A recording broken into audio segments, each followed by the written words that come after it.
Yeah, I would say that if someone does just so happen to be that mentor for people, like don't take it for granted because Brian, I mean, he literally just taught me. He spoke a few words, and it just sparked something. It just made me do all this research and understand the game more. And then he kept beating me, but he kept, breaking me down, building me back up, type thing.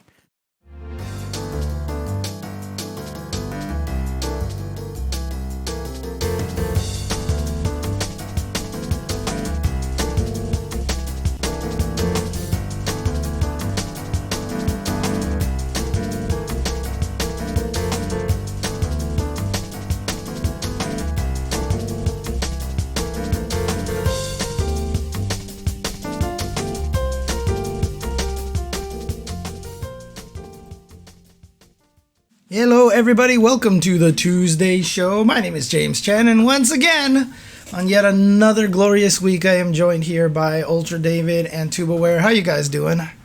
I'm doing so great, James. Thanks a lot for asking. What about you, TuboWare?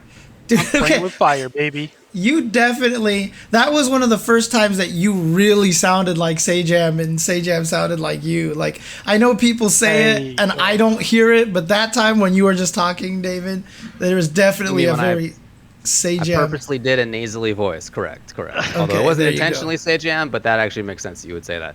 All right, here's what we're going to talk about. On the side, we're going to be talking about top tiers. Are they too good? Maybe. We'll talk about Texas Showdown and give a little recap on our thoughts and stuff. We'll have an interview with Justakid. We will have a couple of 5-5 matchups up there because it's not a whole lot of actual news to get to this week. And then we'll get to the mailbag. But let's begin by talking about this first topic right up here at the top tier domination. Are top tier characters too good? And are they hurting their games? Yeah, it's interesting because this is a conversation that I've had with people just like offline and stuff, and it's interesting because it seems to be kind of hitting a lot of different games right now. Obviously, Lab Coat is a big discussion. Luke, a lot of people are talking. Everybody, Daigo, Tokido, everybody's playing Luke right now. I know Happy Chaos is driving a lot of people crazy in Guilty Gear Strive. And According to Flash Metroid, 30 people told him. 30 different people at Texas Showdown walked up to Flash Metroid on their own and said, I've stopped playing Guilty Gear Strive because of Happy Chaos, and then they walked off. This is what his tweet said. It's 30 people. I don't know. 30 people, okay. 30 people. And even in KOF 15 right now, a lot of people complaining about Vanessa, Ralph, Gato are like the three main issues. I have a lot of thoughts on this, but I want to hear what you guys have to say about this first. David, Tubo, what do you feel like top tier is kind of like ruining these games right now? 30 people quitting Guilty Gear Strive because of Lab Coat. 30. No, because of Happy Chaos. Lab Coat's in Dragon Ball. Oh, I'm sorry. Right. Yeah. My bad. I mean, look, Goku is in Guilty Gear Strive already, so I mean, among other characters, yeah. So first and foremost, I need everybody to back off of Vanessa and Lab Coat, okay? If mommy wants to step on you, you let mommy step on you, all right? That's just how that is. The rest of the characters, yeah, sure, maybe they're overpowered. Who knows? But because they're not mommies, right? I mean, exactly. Happy Chaos, they can go. I mean, Happy Chaos is kind of a daddy, right? I mean, just saying. That's actually true too. But no, in all seriousness, it seems like out of all the characters that have been complained about lately, and they're too good, they're ruining the game, etc. I think the only one that actually has maybe some merit to the argument is Lab Coat. Mm-hmm. Happy Chaos, regardless of how many ever people told Flash Metroid that they quit Guilty Gear, because that's what people do at tournaments. They just walk up to you and say, I quit this game because of this, which weird, but it's weird because how many ever people told them, it doesn't really matter. I still remember at EVO 2017, I had exactly 62 people come up to me and tell me that they quit Samurai Showdown, which wasn't even out at the time, because of Genjuro. Yeah. Right? That makes sense. Yeah. preemptively, he's definitely going to be top tier, and he was. So they made the right call.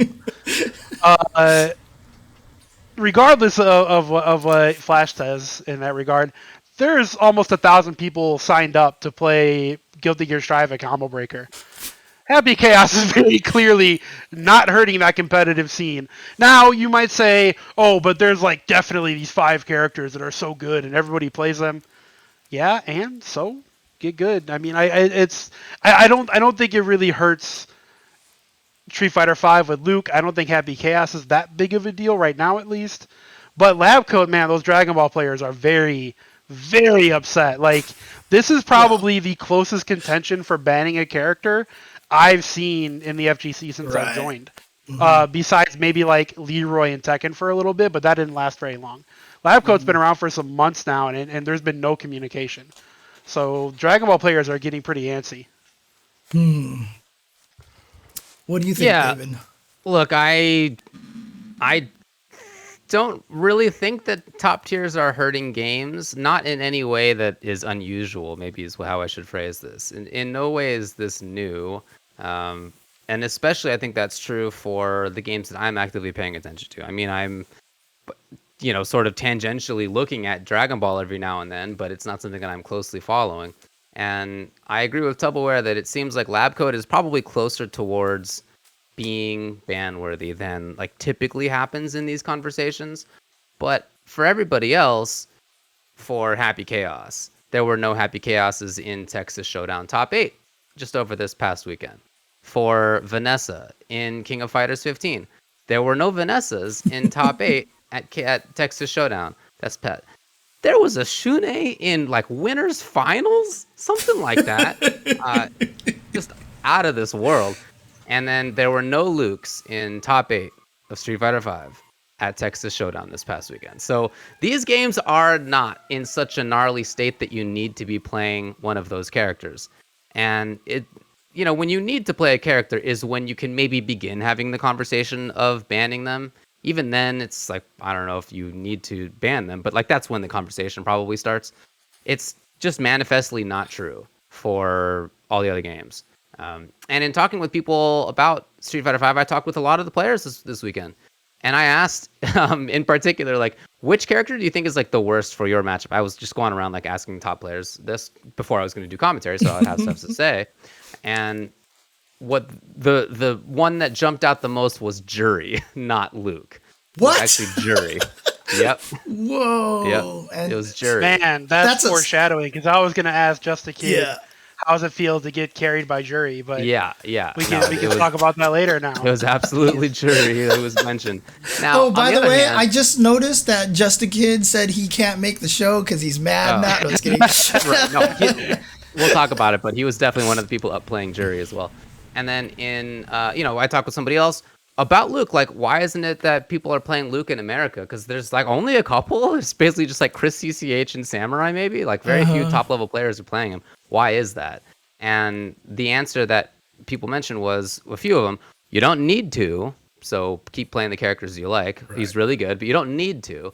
And then another one was like, there's not going to be like a offline CPTs maybe, or if there are, like we don't know about it yet, but like it's not going to be some traditional year as of a few years ago where like playing a highest tier character is like necessary to win a down payment on a house. Like that is just maybe it happens, but we don't. What you're saying is the hunger and drive of Street Fighter V players is gone. You heard it here, guys. Street Fighter V players called out by UltraDavid tonight on the Tuesday show. Street Fighter V players, just at him. Go at him on Twitter right now. Let him know how you feel.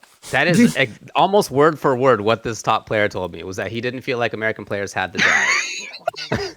The craziest thing, too, is they're just enjoying themselves. Like, they're enjoying playing the game, but they're like, yeah, I probably don't need to, like, use the absolute best character in the game. Dude, it's so crazy because like the sequel is coming.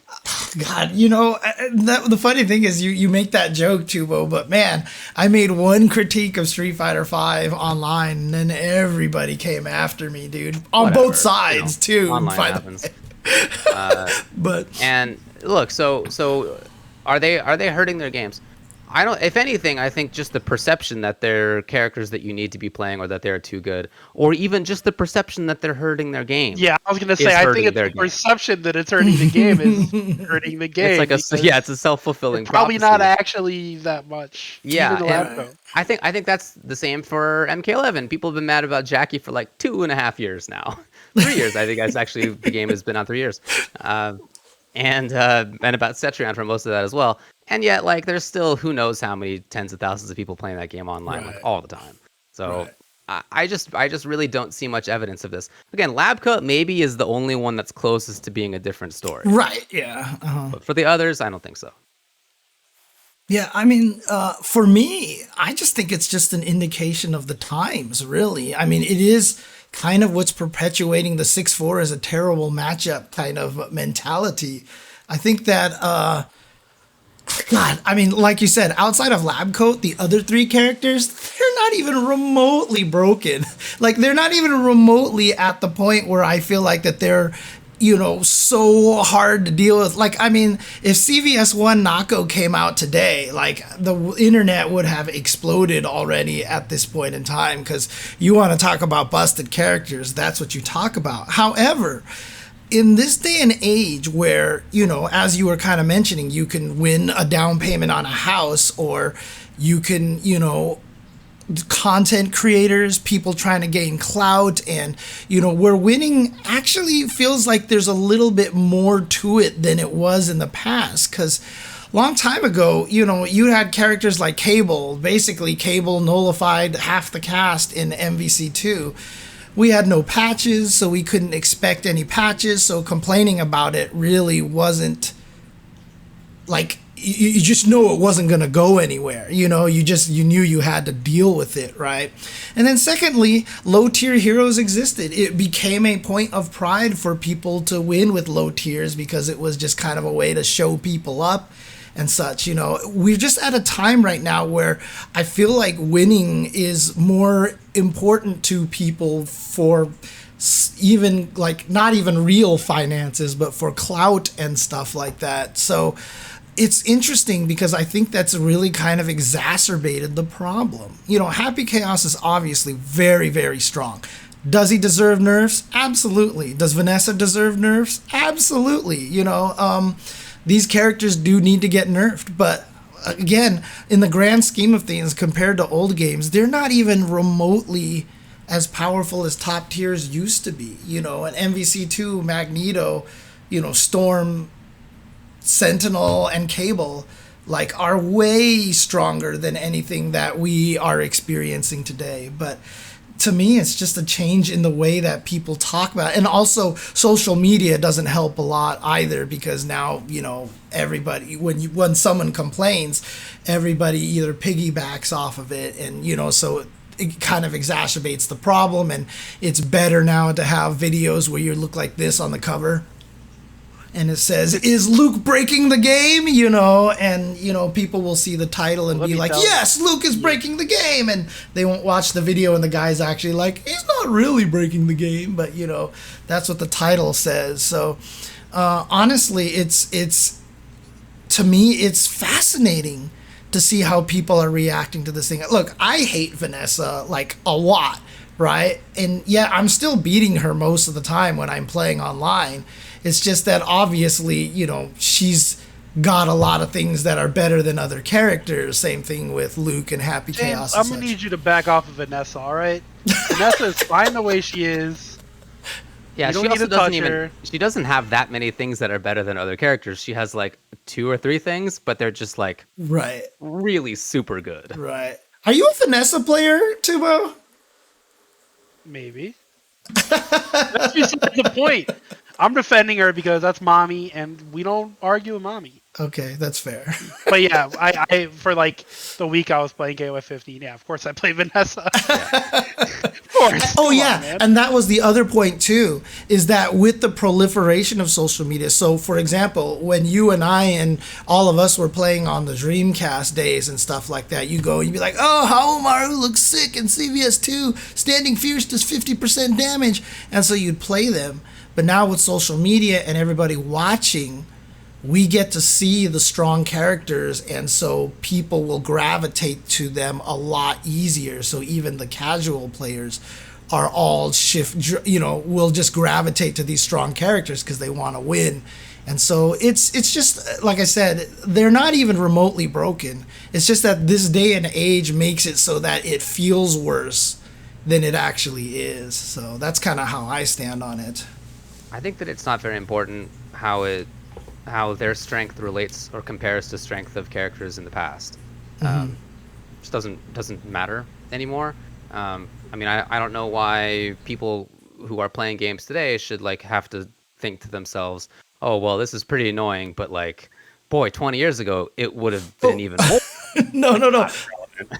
Again, that's not the reason why I bring it up. The reason why I bring it up is that back then, when characters were annoying like that, we learned to deal with them to the point where we could fight them, right? And it's just, in this day and age, people complain more because of all these factors that I'm talking about, and it feels like these characters are way stronger than they actually are. I'm not telling people to think, oh, you guys had it easy. Look what we had to deal with. No, it's just more that, back then we had no expectation of patches, and, we just didn't. That's true. We just learned to deal with these things because that's the way it worked. And we had motivation to not play the top tier because we just wanted to have fun or style on people with shitty characters. You know what I mean? So the point of the comparison is just that these days, even the slightest advantage characters are that much more microscoped with the age of social media and content and large prize money.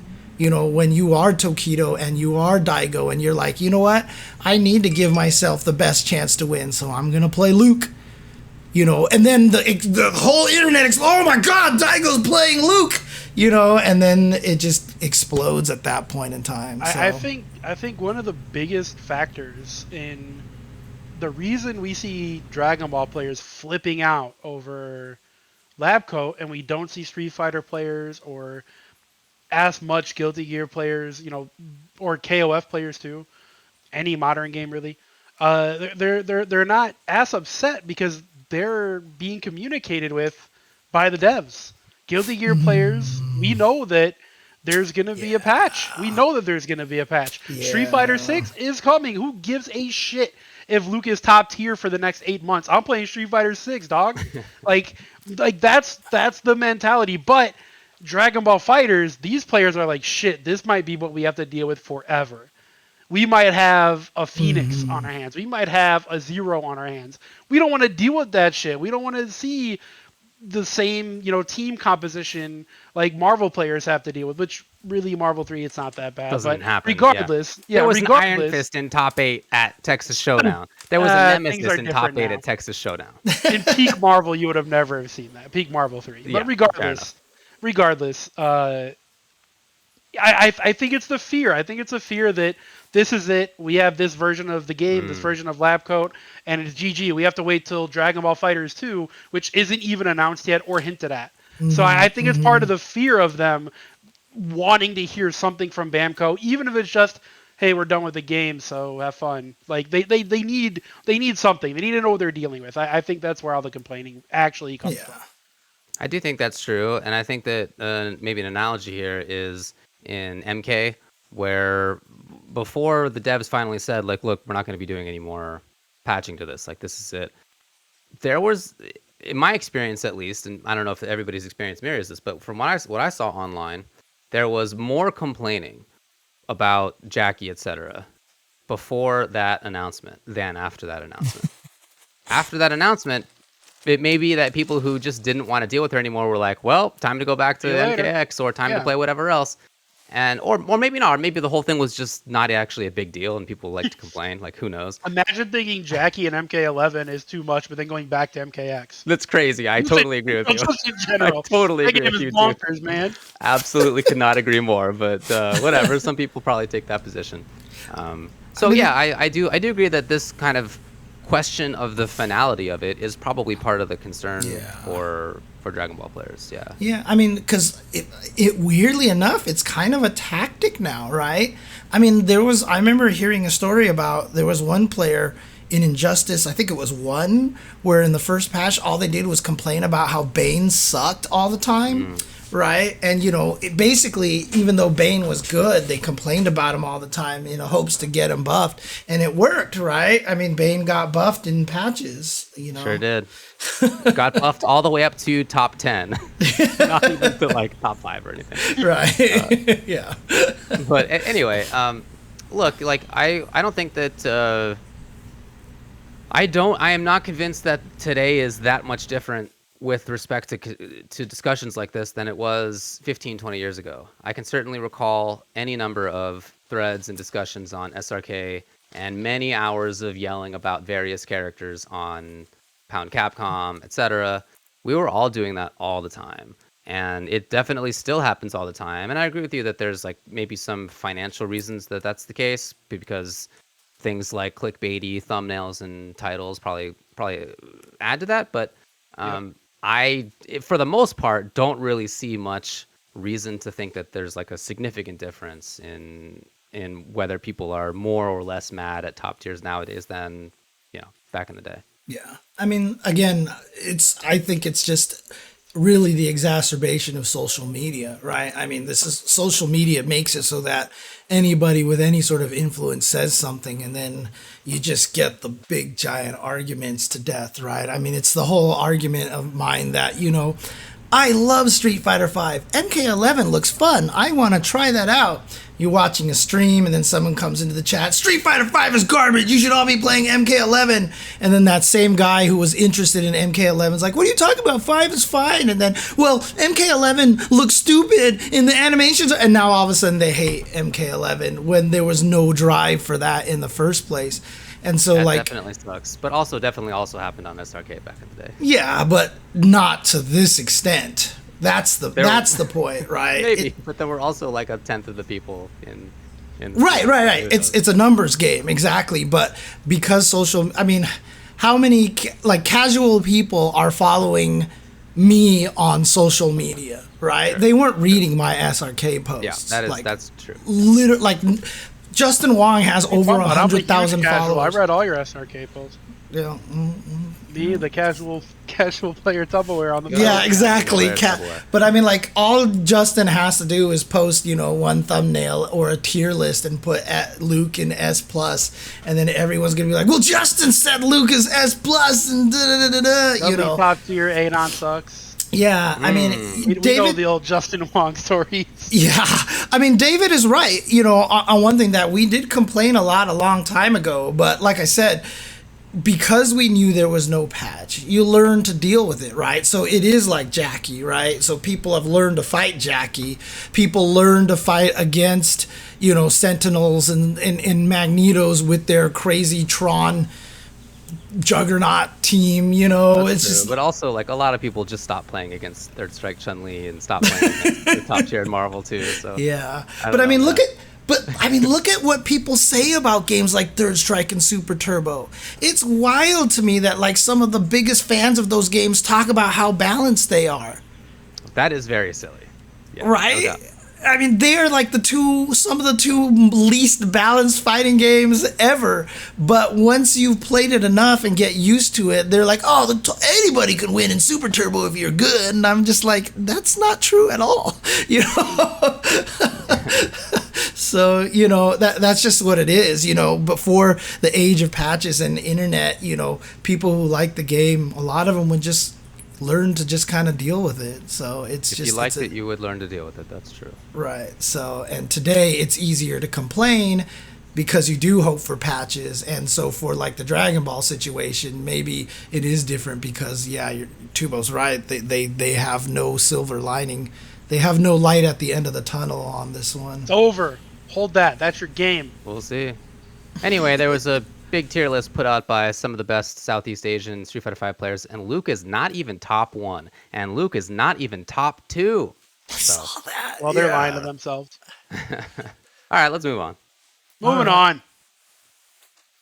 Texas Showdown was this weekend. David. Only one of us was there. That's true.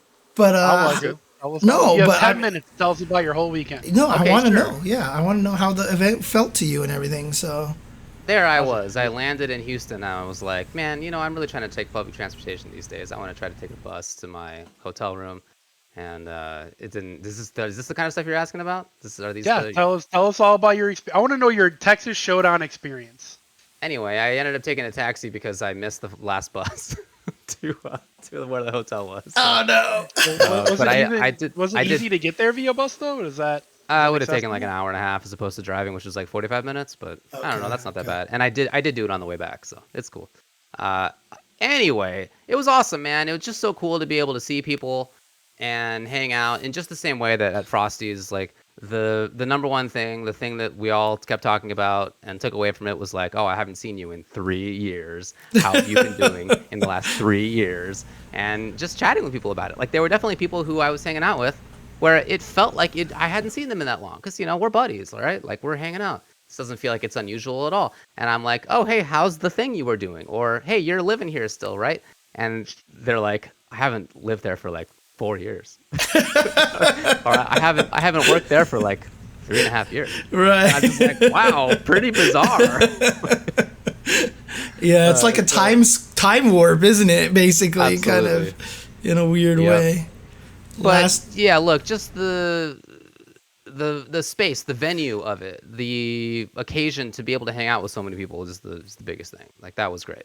Super awesome. So cool. And I've been there in the past several times to that same spot. And what's cool is that over the last few years, that area has really been built up. When we first started going there was really just that hotel there, and then like not a lot else. There was like a mall, not a lot else. Right. And now there's a ton of restaurants and a ton of bars, and a ton of tall buildings, and people posting a lot of good food stuff. Yeah, there was a ton of good stuff around. So that was really great. It's turned into a super nice area, super nice space to have a fighting game tournament. Yeah. But I mean, did it feel like the crowds and everything were like just like super happy to have that kind of? I mean, obviously Frosty was like this too, but I mean, like, was there just a lot of like just excitement to be able to cheer and just holler and hoot? I would not say that it felt like there was more cheering than at a regular FGC major. It just felt like a regular FGC major where the first little while we're there, or the first time you see somebody having not seen them before, those were the moments of like, wow, like it's been a long time. But then when it comes to you're in the audience and there's a top 8 going and something cool happens, you all just cheer in the same way that like we always have. And it felt very homey. It felt very like natural. And yeah, that was super awesome. So that was sick. I got a bunch of games in casuals. I played a bunch of ST and Third Strike, which I hadn't played either of those since the last offline major before COVID. So wow, that was really awesome. And then I also played a bunch of KOF 15 casuals and a bunch of Street Fighter 5 casuals, which is cool. I really enjoyed it. I did not enter, in part because the previous week, well, maybe a little earlier than that, when I was like, oh, Showdown's coming up soon, I should probably try like SF5 and like see if I'm okay at this game. And I was just not at all okay at this game. It was just, not good. Even and then though I did a bunch Honda's of training. So much buffer now? So much stronger, yeah. And then I did a bunch of training. Each day I played over that like next week and a half. And then I called up some of my friends who I know are strong at the game. And I was like, hey, can we get games for a while just to like get me back into the swing of things? And they were all cool with that. That was nice. And then when I got to Showdown, the first couple matches I played for casuals, I definitely got blown up. But then by the end of it, like I beat some really good players, like some players who have had really big tournament success, like not name them, call them out. Frequently, not recently, I should say. I won't do that, but yeah, that was very nice. Like that was a super good feeling. So I am gonna enter Combo Breaker and see how I do there. And and even in KOF, I would beat players who were one match away from making it out of their pool, like in KOF, So I felt really good about that, and I was really happy about playing matches. And again, just like meeting people and then hanging out with them the next day, and awesome. Like it was just a really, really good experience in many ways. I mean, I heard, though, a lot of people definitely got a lot of flight delays to get home, right? So there was a storm. Oh, okay. It was a storm. Got it. It's like springtime in the south near the Gulf Coast. So storms can occur. Right. And Yeah, actually, my flight was the last one out before they shut down the airport, which is pretty wild. The flight attendant told us that mid-flight that we were the last ones to get going. And when we got up into the air, it was extremely choppy. I will tell you that. It was really, really choppy. But then apparently right after that, the winds got up to 60 miles per hour. So they were just, they shut people down. So Okay. bummer. Yeah, I mean, that part sucks. Not too much, obviously, that Showdown can do about that. Right. I mean, the again, Showdown stuff was great. Again, I wasn't there. Wasn't because I was worried about COVID. I tried to travel. I just turned in my application too late for commentary, so I wasn't able to do that. But how was the the COVID precautions and stuff at the event? Oh yeah, I mean, definitely fewer people were masking than at Frosty's. Definitely fewer. There were you had to have proof of vaccination or negative COVID test, so they did require that. But definitely fewer people were masking, and it was still over 50%. I don't know if it was 60% maybe, but in fact maybe it was more like first day was like 80% and the last day was like 60%. Like it definitely felt like it went down a little bit. Right. But still, most people were, and I don't know. I mean, most of the people there were vaccinated / everybody had to at least be tested for COVID negative. Right. Now we have since found out that one guy went there having known he was sick the previous day, and then going there the next day because he thought it wasn't COVID, but then it was COVID. So great work, everybody. But in general, other than that, it was definitely good. I liked it a lot. Okay. As far as the matches, I don't want to go through all the results necessarily, but I think the thing that stood out to me was that there was just a ton of character diversity, and that was super cool. Again, we talked about a little bit of it in the last segment, but in Strive, it was won by Eno. An Eno player won it. Not that anybody thinks she's terrible, obviously, but it's not Happy Chaos. And the top placing Happy Chaos was 9th. And other than that, there were like a bunch of wild characters up there. There were 3 Kais in top 8, which is again nobody thinks she's terrible. How many Lost Souls but were in that bracket? How many what? How many Lost Souls were in that bracket? None. 0. I don't think there were any. Yeah. Yeah. If there was a Lost Soul in that bracket, top 3 Happy Chaos easy. Oh yeah, for sure. I mean, the thing is, there's like 3 players who are extremely good at Happy Chaos in the States right now, who are like considered, I think, the strongest Happy Chaoses. 2 of them I haven't heard much about traveling. Lost Soul is probably the one that I know the most. But he's a hard character to play. He is, right? I mean, that's just the thing is like if you think you can just pick up and play Happy Chaos and then just start winning, it's not as easy as it sounds. Let's just put it that way. So you're lucky this game is getting patched. I pick up Happy Chaos and go win a major tomorrow. Absolutely. Tomorrow, you would win a major tomorrow when there's no major. Yeah. Your best chance. That's tomorrow. how good I would be. When there's not one. Yeah, there was only one Happy Chaos in the top 32. You know which characters had the most? Could you guess what the top 2 are? In the top 32? Yeah. I'm just guessing. It's Kai and in Texas. Let's think about Potemkin. No. Soul? Only one. Soul? Nope, only 2.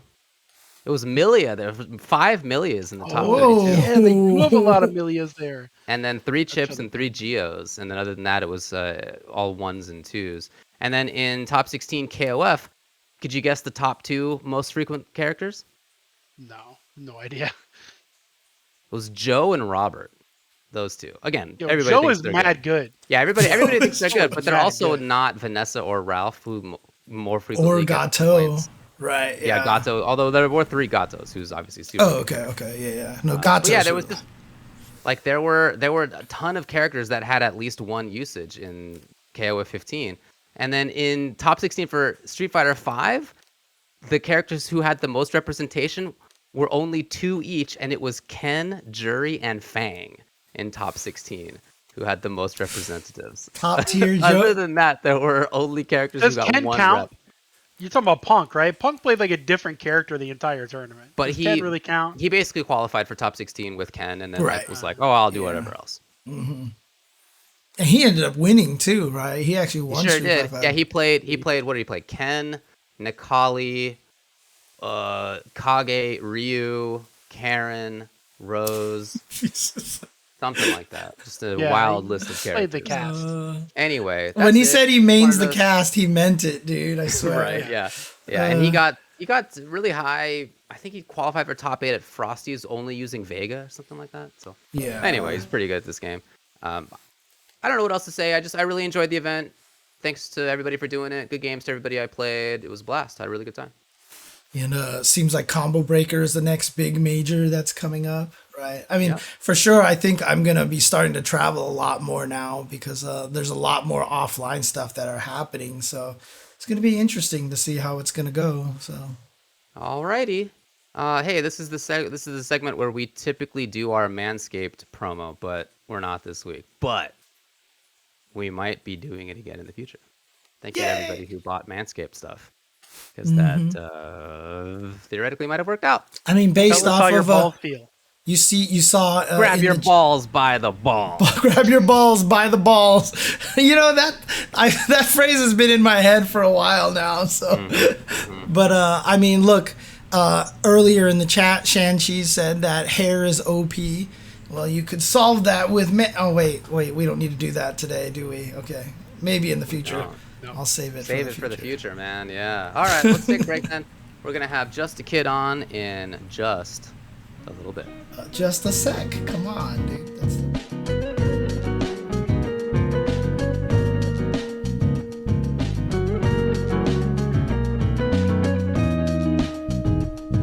Hello, everybody. Welcome back to the Tuesday show. We are joined by our special guest, Nathan, on the stream here today. Hi, Nathan. How are you doing? Oh, God, you're knocking things over. No, actually, our actual guest here for today is none other than, I sound like Rob TV.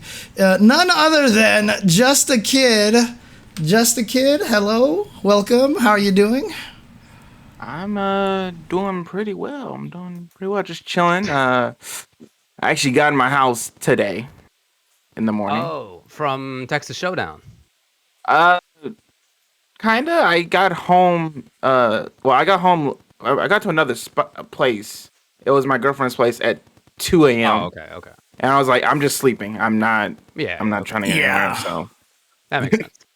But were you one of the people whose flight got canceled or delayed on the way out?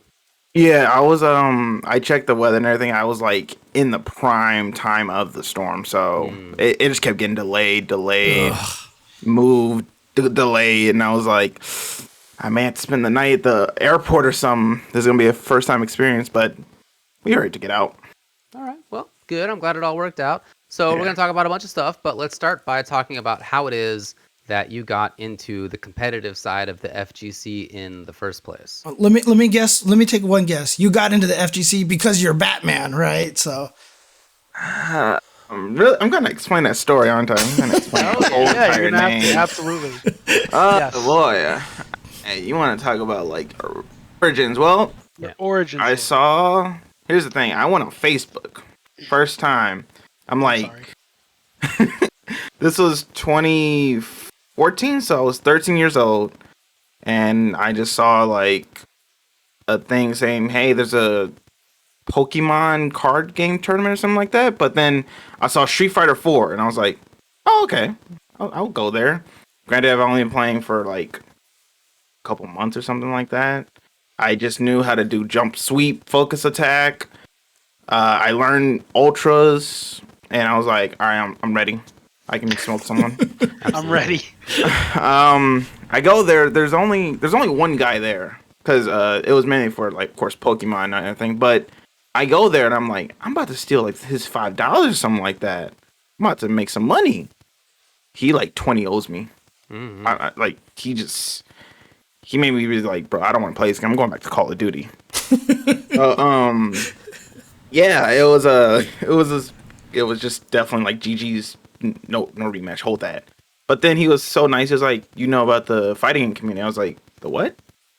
He was like, yeah, show you this. So he showed me a Facebook group, and then I kept, asking questions. Facebook group. I went to tournaments they recommended around the area, and then slowly but surely, I just kept going, kept learning. I watched too much of YouTube. Do you remember who the guy is? Do you remember who this person is, or is this some guy you never saw again? Oh no! His gamer tag, I still believe it is Killa J. I think he was a bit of an old head. He did mess around like Marvel 3 and everything. He wasn't like well known or anything, but he was like respected in like the Chicago scene in it. So he was pretty nice and everything, pretty chill. And he got me into this, and he kind of started it all. Nice. But yeah, he's always super nice and everything, and he like hangs out when he comes to Chicago locals. Like, what's good, how's everything? But that doesn't sound like it's really the origin story, because you already had Street Fighter 4 at that time, and you were already interested in competitive games enough, whether it's Pokemon or Street Fighter, to go to a tournament. So like, how did you get into? What about the competition? What about the games was interesting to you? I'm very stubborn when losing, and I want to keep winning. But it's literally probably it. Well, fighting games. I actually started with Tekken and Soul Calibur. Surprisingly, I actually did not care for Street Fighter. I was like, that game's a whack. Tekken got better music. Soul Calibur got weapons, and I was like, these games are pretty good. And then my dad every so often would try and smoke me in fighting games. He couldn't. Oh, okay. Because I kept learning combos and I kept learning stuff. And I learned like how to use like certain stages, especially Soul Calibur because of ring outs. I was like, I'm about to just cheese them super hard. So he had those games and I was just interested in them. I just took a liking to them. So it kind of just went from there. I was just like, I like these games. Did your dad like help you get into it actively, or was it more just like he was playing fighting games, so you wanted to also do it? He kind of just so happened to have, I believe it was Tekken Tag 1 on the PS2 and Tekken 4 and Soul Calibur 2. Yeah, so those are the three main games he had. I didn't know nothing about them. I just thought they looked cool. Yeah, so, you're like 8 years old. Yeah, I was like, these just look cool. And then I saw, what was it? I saw when Heihachi was on Soul Calibur 2 for the PlayStation. I was like, wait, he has no weapons. How is he fighting? And yeah, I was kind of just like, I just like the way they looked. But you're like the kind of competitive enough guy to not want to lose. Yeah, is that the main driver here? Yeah, I got upset when the CPU beat me, and when I went to tournaments, I was just like, bro, how is this 30-year-old beating me? Or this 20-year-old man? Right. I'm like, bro, you guys just go retirement or something like that. What the hell? And stubbornness runs in my family too much, and I'm just like, no, I'm going to beat you. I don't care. I'm going to win. I don't care. I mean, I know you said that, like, you started watching some YouTube videos and stuff, and you're talking about the old men and everything. I still remember, I think it was at one of the Dream Hacks. You and El Chicote were there, and you were talking to me and David, and both of you were like, yeah, we've been watching you since we were kids. And DreamHack Dallas 2019, which by itself was already 3 years ago. So, yeah. And trust me, I will never forget that, because that definitely made me feel very old. I mean, I appreciate it, but yeah. Capcom Cup 2014, I was 13 years old. Yep. I'll let the chat do the math with that, how old I am compared to these guys. Yeah, you'll be as old as us soon enough. Yeah, I'm basically like a 16er now. Speak for yourself, all right, you 40-year-olds. No, I mean, like, pretty soon you'll be 40. That's how it'll feel. When you're 40, You'll be like, I was 20 just the other year. That's how life goes. All right, so look, you start playing Street Fighter 4, and then tell me about the arc of your Street Fighter 4 career into Street Fighter 5. How did you go from Because I'm Batman and transform into Justakid?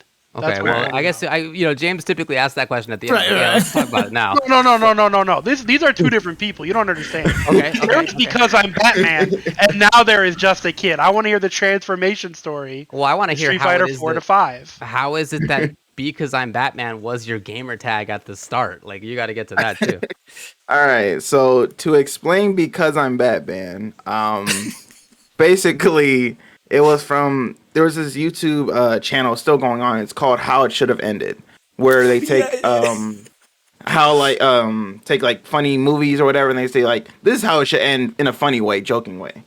And when there was a Batman film or Batman was a parody, he was always say like, "Yo, how'd you do this?" Because I'm Batman. And I was like, I always loved that, and I for some reason had a literal like affection for Batman or something. I don't know. I was just like super Batman. I had covers, pillows. I still have my poster of Batman.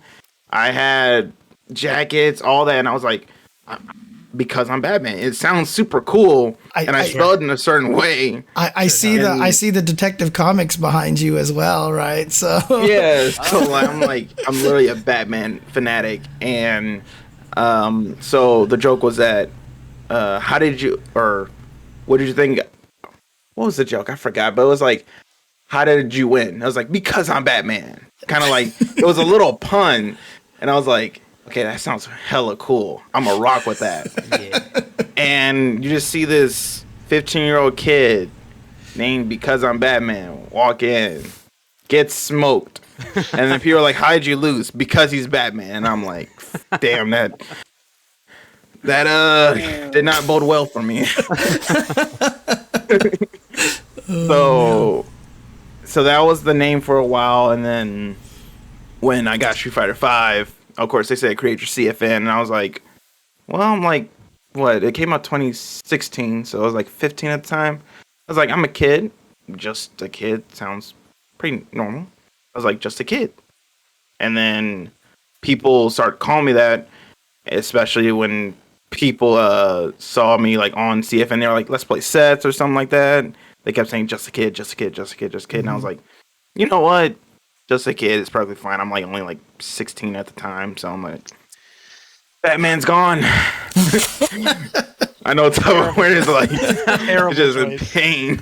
I mean, you were too old for Because I'm Batman. You grew up and out of Because I'm Batman and into Just a Kid. Yeah. I don't know. Look, I was like, I gotta go back, 15, man. It's not too late. You can change it back.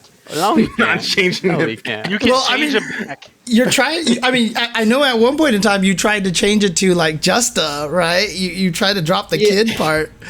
Yeah, but it was more. That was more so like a funny kind of like a bet in a way, but more of an experiment because Rushdown said, "Yo, you should change your name to Justa," and I was like, "That sounds just stupid." On paper, I'm like, correct. What the hell is Justa?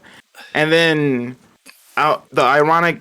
This is just too crazy to think about. But the moment I changed it, I got like third in my CPT online, and I was like, really? I changed my name one time to a random name, and I get third, and I'm like, all right. Yeah. And then people started calling me that, and I was like, oh God, okay, I had to live with this. I had to accept the fact that I did this one little mistake, and now people come to my chat and be like, hey, Justa, and I'm like, that's like half of my name, but I'll allow it. I don't mind now. At first it annoyed me, and then I just got used to hearing Justa, and then people just said, of course, just a jury, just a nerd, just 6 feet. Just a Batman. Yeah, just a Batman. Just a body after we play Marvel. I don't know what you're saying, bro. I can smoke you real quick. Dude, dang. All right, Ultra Chen special. We're going to play Marvel Parsec. I have so many Marvel matches coming up. There's like, I swear to God. Everybody wants to. I don't know why. I don't know why they want to play me. I didn't say anything. I was just existing. That's because they know you're easily beaten, right? So no, I'm just kidding. I mean, Flo thought so, and already got cooked. All right, I think so too, but that's a whole. Back did to you start to get pretty good? At what point did that come? Well, I mean, before we get into that, like, I just want to say, like, one of the very first Frosty Faustings I went to, I remember you made top 8 at that event, and I didn't know who you were at the time, and everybody was telling me. I forgot who it was. It was somebody. It might have been Humbag or somebody was just like, "Dude, you have to watch this kid. Like, he's super good. He's going places." And you did really, really well at that tournament too. And it was like one of the first years of Street Fighter V. I can't remember now which one it was. It may have been. I want to say like either 2017 or 2018. Yeah. Because I remember 2018. I think I got 9th, but it was to Punk, and then I think I beat like the known Midwest players. I think I beat Eric C. Was a foreign player from the Midwest, Yeah. and it was like he was that kind of one of those guys, to beat because he was notable in Did you beat 2017. Did I that year? We're just gonna say you did, so I can tell him he sucks. Yeah, say it because I always want to make sure. Yeah, we gotta make sure. I mean, we gotta keep his ego in check. It was the same year that Mike Too Strong got really, really far in the bracket as well. Minneapolis boys. So that's probably like 2018 area, something like that. So. So I mean, it was really cool because they were talking about you, and they were talking about you as a strong potential is coming up, and here you are now. I mean, you were at Capcom Cup doing analysis and all this other cool stuff like that. I mean, so yeah. I mean, how did that growth in Street Fighter V occur? It's definitely occurred during like. I want to say, while of course everyone was complaining about season 2 because season 2 was like Laura's, Ibukis, and all that, I was still trying to understand the game. But in 2016, I went to my first, because I live in Milwaukee, Wisconsin, so I went to the first local for that summer, and it was literally that weekend I think when Jury was coming out. So funny enough, Jury was banned because you can't play character for like 2 weeks because no one knew. So I was like, okay, I know how to dive kick with Rashid, and I know how to do crazy stuff. So I'm like, that can save me because there's no one in Milwaukee. There's no one who is 6 foot and has a beard that can beat me and plays a boxer, right? So I go in. Specific. Yeah. I go in. I'm very confident, and then they say, oh, you gotta play a dude named Brian F. I'm like, imagine using a real name instead of a gamer tag. Come on, nerd. I'm gonna smoke him real quick. He blocks my dive kicks. I get punished. I'm like, this doesn't happen. What? And then he smokes me, and I'm like, GG's, bro. And then he wins the tournament. And I play casual with him, and then he was like, "You aren't meeting me when you knocked me down." And I'm like, "Meeting?" Yep. And he was like, "Yeah, when when I get up and you do an attack," and I'm like, "What?" And he tells me exactly how to do a meaty. And he tells me like, you can throw fireballs or something, and I'm like, "What is that?" And he's like, "Dude, train, get good at this, and then I'll come back and we can try this again." So I started to know what I learned meaties were and everything. I was like, oh snap, this is like hella good tech. I just realized this. And then I kept getting smoked at locals, not even by Brian F. It wasn't even him. Tech. And then I kept getting smoked. Yeah, I tried to apply it, but sometimes my brain just doesn't register it quite fast enough, and I'm just like, what the hell?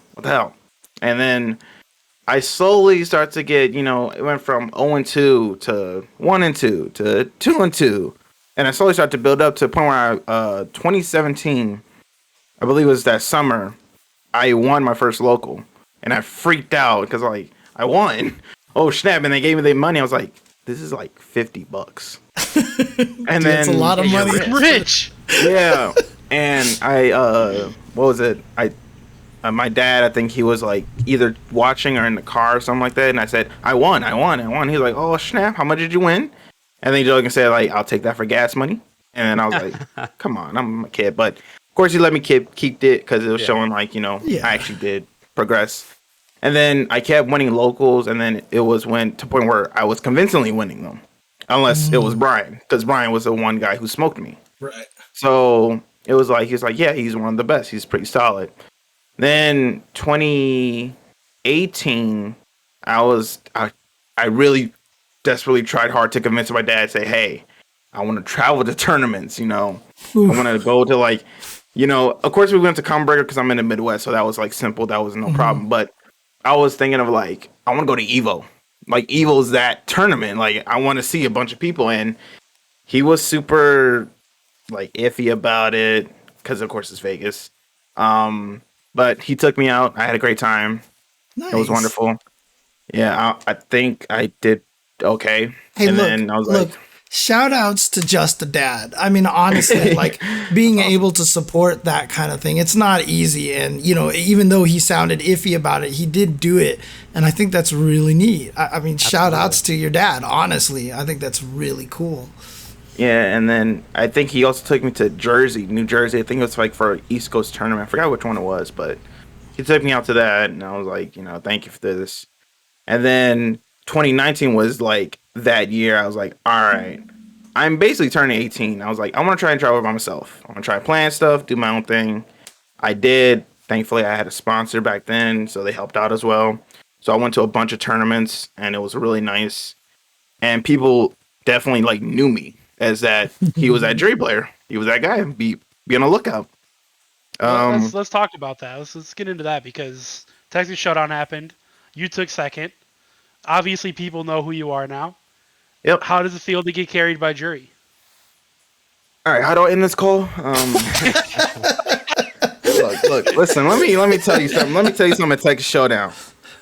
You know how many people either came up to me or I'm having a conversation and they just be like, jury broke. It's carrying you. I'm like, yeah, I know. Welcome to playing top tier, homie. Yeah, so I got a lot of that, especially since it was like the first kind of major after the patch. So Yeah. I was like definitely expecting a bit of it. But I was to say like jury's like pretty cheap, I guess. I'll acknowledge it. Jury's cheap. She's already been annoying before. Right. And So I just want to ask real quick, season 2 jury, she was considered awful, terrible. I thought she was kind of underrated. Like, how did you feel? Did you feel like she was really bad when she first came out? Or do you think that, she was a character that had that potential? Season 1 jury was straight trash. That character was not, she was not even a character. Like, stay medium punch did not even link into stay medium kick. So she got stay medium punch, light kick, and light pinwheel, but light pinwheel pushed you so far back, it was like, okay. Right. So it wasn't like that. And then all her moves were kick based, so you could like mess up instead of a store, you get a DP or something like that. So they overlapped a lot of stuff. Mm-hmm. And season 2, they definitely changed some things. They gave her a bit more new combos, which is like, okay, you guys are starting to see a little bit more of what Jury can do. And then I think the definitely interesting change, because I think everyone takes notice of it, especially with V trigger being a thing, was that her V trigger in season 3 was from 3 bars to 2 bars. Mm-hmm. And it was like, yeah, that's kind of significant when in terms of like if you're a decent health character or something like that. Then they just kept buffing her into the point where like people are like, yeah, Stain Man Kick's crazy good because if you convert that, it's just like a crap ton of damage. And then now they gave me a Stain Man Punch with +3 on block, meaning you have to watch your toes. And then I do a light DP, now you're in throwing range, and now I got this mix up going. And then all of a sudden it's like, now Jury doesn't even need to store at times. Like sometimes I just be like, I'm gonna just get my fireball and I'm good. I don't need to think about it. So the fact that like I do think that from season 3, probably she was definitely like a little bit underrated, but there were slowly talks building up, especially like especially slowly but surely. But then I would say last year and probably 2020 were definitely her years where people were like saying she's not bad. When you break her down and everything, she's not bad. It's just that maybe some characters do what she does, but better. Right. Yeah. Which is like the thing of Street Fighter right now. I would say there's characters who are like they have this exact game plan, but I can just pick this character who does it easier. So. Yeah. I always called that the Karen, Cammy, Sakura syndrome. Like, when Cammy was better than Karen, everyone played Cammy. When Karen was better than Cammy, everyone played Karen. It was just So it was just like that. Yeah. Well, this is an interesting topic because you've been on both sides of this kind of like character divide of, you have played a low tier character who you just really liked and you wanted to keep playing. Like you have been that loyalist. And then now you are on the other side of that where you're still the loyalist, but like now you get to play the top tier as well, or high tier, like wherever she is. Obviously, she's a strong character this season. Do you notice that difference between playing, or maybe your success between when she wasn't very good and now when she's really good? I mean, speaking seriously, like, do you notice differences? Yeah, I mean, I definitely can. Of course, naturally, as a player, I would say you can only get better, but of course, it depends on how advanced or how experienced you are or something like that. Because some people can get better in months, some people can get better in weeks or years. I would say I've been more so like a natural course, just year by year it gets better and better, and then eventually people be like, "Hey, look out for this guy." And I think when I understand more and more about Jury, especially as a character, I was like, okay, I can implement that as a strategy and try and figure out ways to use that like for myself. Because to me, I was always more so, of course, naturally aggressive a bit more. Because I was so young, I was like, I want to get in, I want to hit you, I want to go. Yeah. And when I picked Jury, I was like, I can do this little hit and run thing where people are annoyed by me, but I'm attacking. It doesn't look like I'm attacking, but I am. And they're just like, what the hell? So I was just like, I'm gonna keep this going. And then I just went along with it. Then I just applied the buffs to my game plan. Right. So that way I can understand like this is effective. Because when I was I want to say probably when Seth got nerfed before the V-Trigger 2 buff. So in that like little area, yeah, I was like, all right. Of course, if anyone knows, I did pick Rashid. I picked cheap characters. But I also was playing Jury, but people saw me, as that Jury. If it wasn't Yosan or II in Japan, it was Justakid. So I was like, all right, I want to keep improving and getting better, so that way I actually feel confident in myself, and I don't want people to be like looking at me like, I don't know, he's looking a little bit shaky with his gameplay. This is supposed to be your guy, this is your king or something like that. So is this your king? Yeah, so I just slowly just understood stuff, and I just try to implement it and everything. So does it feel like it's difficult to disentangle your improvement from Jury's improvement? I mean, you are getting better at fighting games in general at the same time as Jury is also getting better as a character. Like, is it possible for you to distinguish between those two?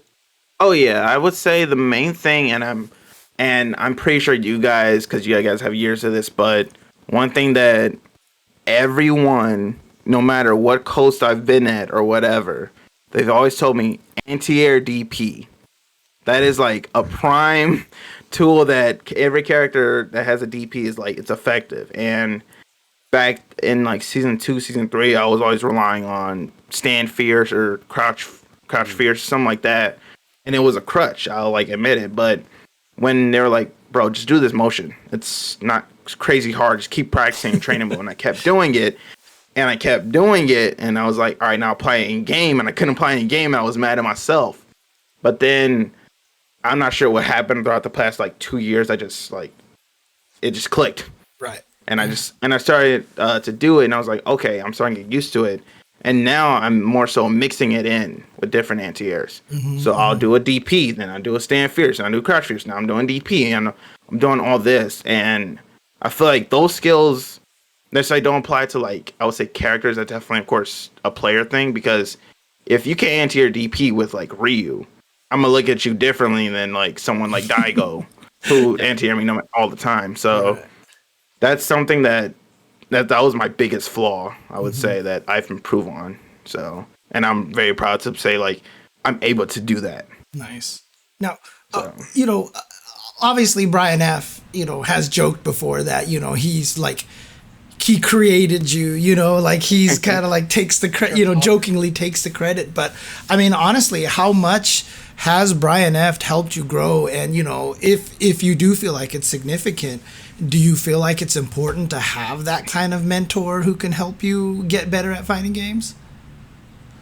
Yeah, I would say that if someone does just so happen to be that mentor for people, like, don't take it for granted, because Brian, I mean, he literally just taught me, he spoke a few words and it just sparked something. It just made me do all this research and understand the game more.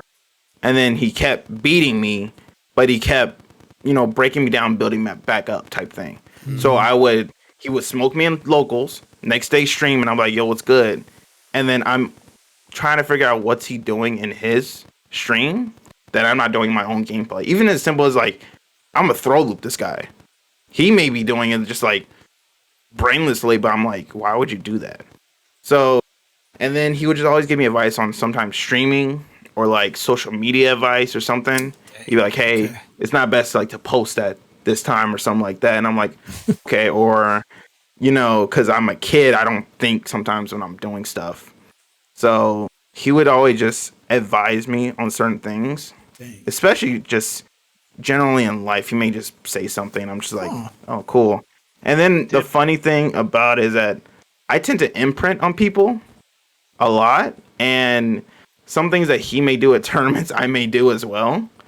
So, and granted, it's just the way I am. I just imprint on people. So if I'm around you a lot, like for example, when I'm in West Coast, for some reason, don't know what it is. First off, you guys' food is pretty phenomenal, but I just want pho and like well, I forgot what it was. It was like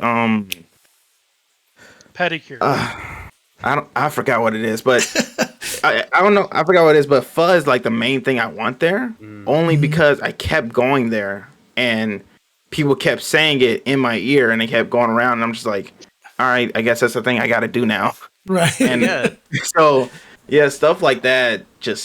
I just imprint on people. I just kind of go with it. But yeah, Brian, he's an amazing guy, great mentor. He still like mentors me, but the joke was that he never shook my hand. That was always the joke. Until I beat him or something else, he never shook my hand.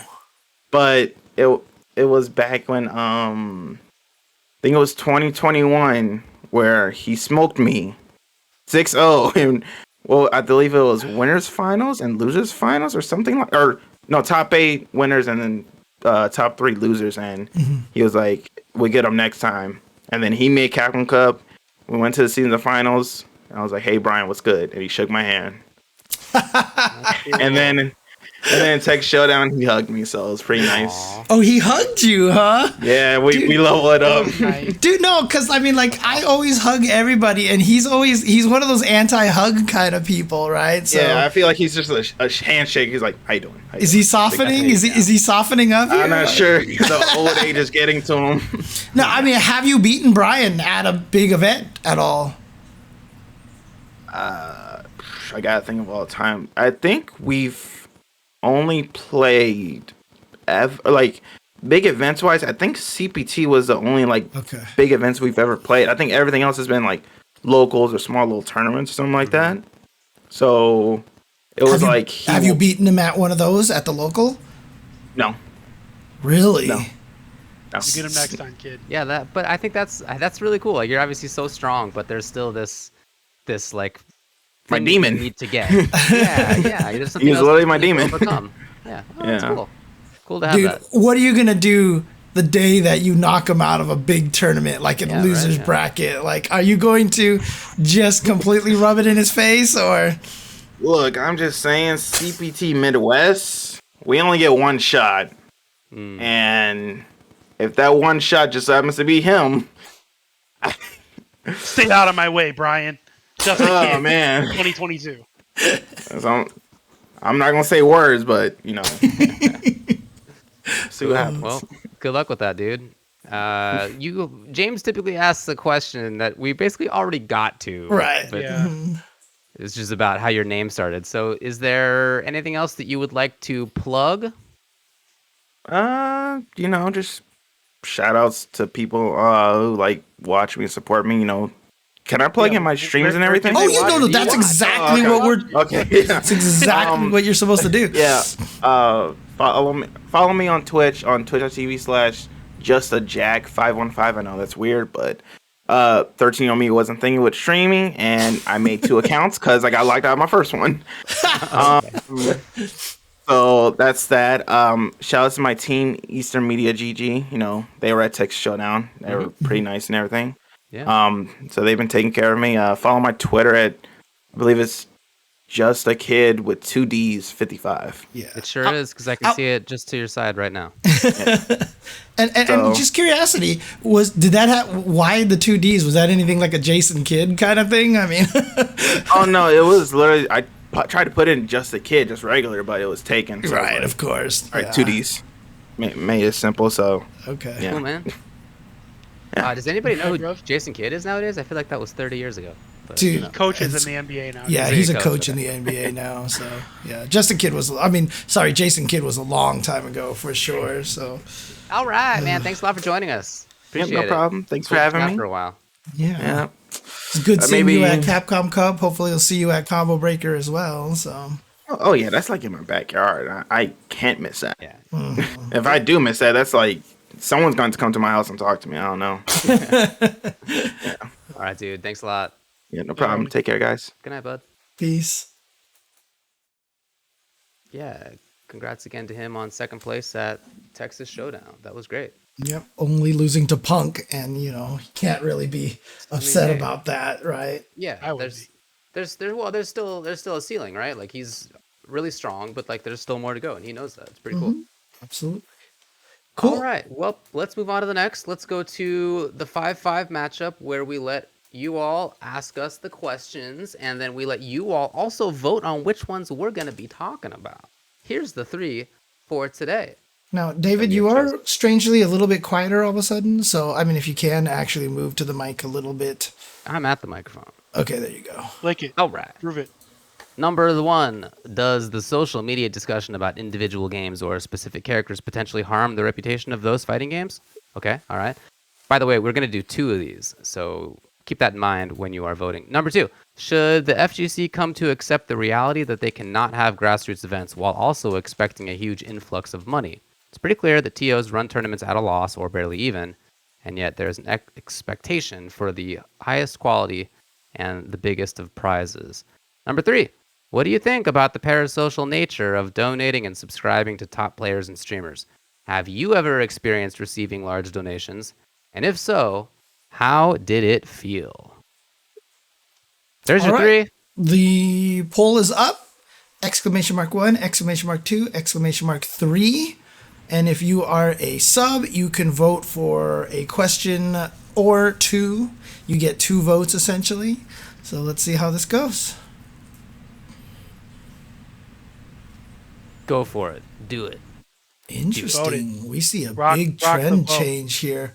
I'm seeing some major trend shifting here. Number 1 went off to a big lead. Then 3 just way surpassed it, but now 1 is coming back, and now 2 is taking the lead. Wow. Change. Dude, this is actually really this is a really tightly contested one here. Build back better. Now, I don't see too many new votes coming in. Oh, wait, no. Here we go. A couple more votes. Ooh, oh, dang. Dude, this is so close. It keeps shifting. I'm going to give everybody like another 10 seconds, and then that's it. All right. 10, 9, 8, 7, God, 6, 5, 4, 3, 2, 1, and I can't stop yet. We have a tie. Oh my lord. Okay, there it is. There's the tiebreaker. All right, we are done. The winner is going to be 1 and 3 are the winners here. So 1 and 3. But again, look at the percentage discrepancy over there, right? It's literally 38, 30, and 33 is what it closed at this point. Yeah, we had a few good questions. In fact, there were more good questions than this that we were offered for today, but we just picked 3 of them. So yeah, so please, I mean, if you're voting for these questions and they didn't get voted for, feel free to suggest them again next week, even if you weren't the original one that posed the question. If it's something like I really want to hear their opinion on this, please feel free to resubmit the question. So. And yeah, Harrison, everybody gets to vote, but subs get to vote 2 times. That is the rule. But it's already over. You already missed it. All right, let's move on to actually answering these questions. You want to do number 1 first? I guess you already have it there. Let's do Number 1, does the social media discussion about individual games or specific characters potentially harm the reputation of those fighting games?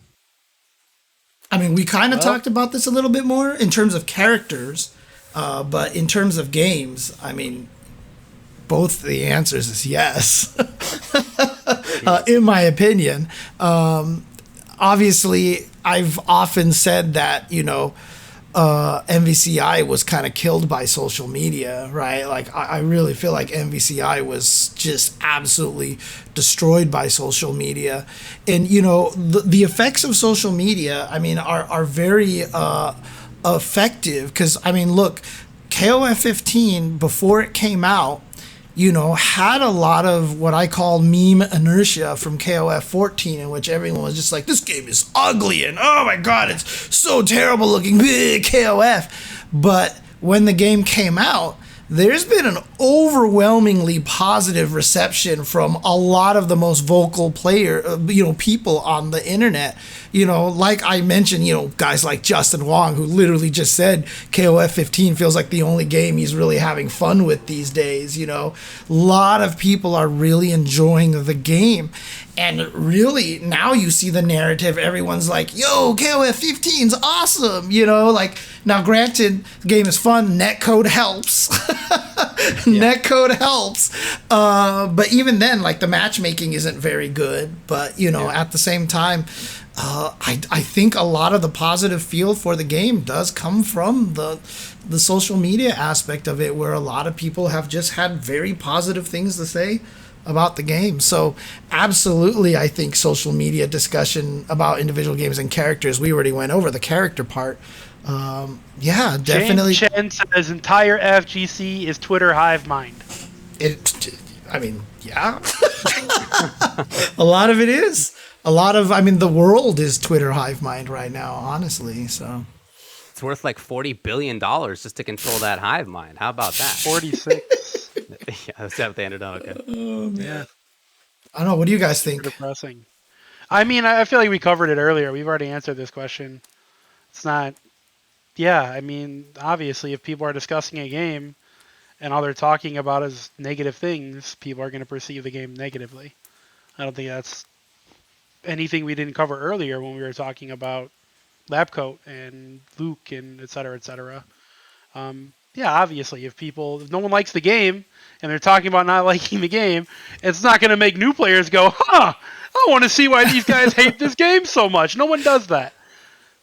So, yeah, I think it's pretty obvious that discourse can cause problems. Just like you can uplift a game, too. I mean, it goes both ways. I do think that's true. Yeah, I do think that there's a degree to which this is true in social media discussion and kind of the popular trends of how to discuss a game can have impacts. I think that's probably mostly on the margins because people who are interested in a game will try it out for their own reasons or not. Like right. For Marvel Infinite, again, I think it's true that there's probably some degree to which people got influenced by folks having negative things to say. But I also think it's true that there was just like a lot of negative things to say about the game. You guys know that I enjoyed the gameplay a lot, but when it comes to things that a lot of people care a lot about, which is how the game looks and sounds, it was not good at all. Dude, the character select screen will always hurt me. You do not need to see anybody on Twitter say this game is ugly for you to be like, wow, this game's ugly. Like that's not at all required. Right. So yeah, I think probably there's some of that. I'm not going to deny that it's a factor, of course, but I don't think that it is the primary thing. I think the primary thing is still that people like or don't like games for their own reasons. And if you're somebody who is kind of, again, in one of these marginal cases where you're like, I like these two games, I'm thinking about buying one of these two games. And about one of them, everybody's like, game's great, super awesome, enjoying it. And about the other, people are like, oh, game is terrible. Then, yeah, maybe you go with the one that people say is positive. But that's not typically how people actually like deal with whether to buy or not like or not like a game, buy or not buy a game. They typically do it on their own. I'm going to I think it's true, but I do think that it's more on the marginal side. I'm going to disagree with that a little bit, just because I've had a lot of experience with people telling me like, oh, you're discussing this made me checked the game out and I bought it. You being positive about this game has helped me, make that decision to go buy this kind of thing. So there's definitely influences. I mean, I've definitely influenced decisions of people out there about stuff. I try to normally be mostly positive, so I'm like, should I buy this game? Yes. But for the most part it is definitely affected. Now you're right that who cares what social media says? Mortal Kombat is selling millions of copies, right? Like it's just not going to change opinion. But I think this question is more on the topic of perception in the fighting game community, the whole dead game kind of thing, and what games are we playing and stuff. And in that factor, in our little tiny circle of the insignificant circle in the world, absolutely, I think what we say is a lot more than just marginal. Like I said, I mean, MVCI was so bad to the point that anybody who tried to say anything positive was instantly branded a shill, right? Goddamn shill. They sure were. Us included, for sure. Yeah, so, that was the effect of it, right? Where some games are like, this game looks terrible. Actually, it's not bad. Huh, really? Maybe I'll check it out. From MVCI, there was just none of that. Like, this game is actually fun. It's sick and creative. It or you were a shill. There is no in between. Yeah, and so I do feel like that, it's a lot stronger. It's a lot more powerful than we expect, which is why, in general, I try to be as positive as I can. Well. The influencer thinks influencers matter. Who would have thought? Who would have thought? I definitely do think there's game is fun. In there. I had no idea. Like, you remember the stories of the people who told you that they bought the game because of you. I've been told that as well sometimes. But those are not the common stories, right? The common stories are that people make their own decisions. But of course, you remember the ones when people say, like, hey, I bought the game because you. Like, that's cool. And like, I remember that too. But that's, no reason to think that that's something that happens any more frequently than, the small percentage of people who tell you that it happens. Yeah, I mean, but also another thing too, we talked about the numbers for Strive at Combo Breaker and stuff like that, right? I mean, you think that happened because, again, Guilty Gear is Guilty Gear, right? Like, who the hell knows who Soul Bad Guy is, right? Most of the people in the world have no idea who this character is. But the amount of people streaming this game and the amount of people having fun with this game very early on and just saying nothing but shining things about the netcode, like, I don't think without the social media that it would be to this level of success. I don't think it would be a record-breaking entrance at Combo Breaker. I mean, record-breaking. Of all the games that we've had, but, a lot of the things about Strive was very positive, when it came out. So I really think that there's a lot more to it than, perhaps, again, I'm not saying you're wrong, but I think that there's, more credit to it than you're giving credit for. Let's just put it that way. So, again, I'm sure that it's something that happens. There are like entire advertising and marketing companies that exist because this kind of thing happens. Right. They're not. They are doing their best to do things that are actually like worth the financial cost of that. And I'm sure that there's reality to it. It's just that I think that they're probably hunting more for like the occasional sale rather than like having a major impact.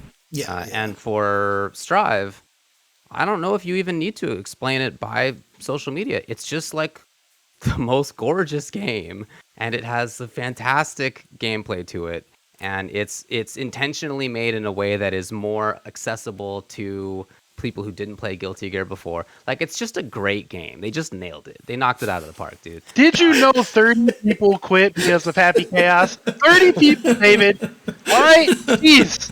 There you go. And they all told Flash Metroid. Every one of them. Maybe it's not had to voice their opinion to Peter. They all had to tell him that they quit.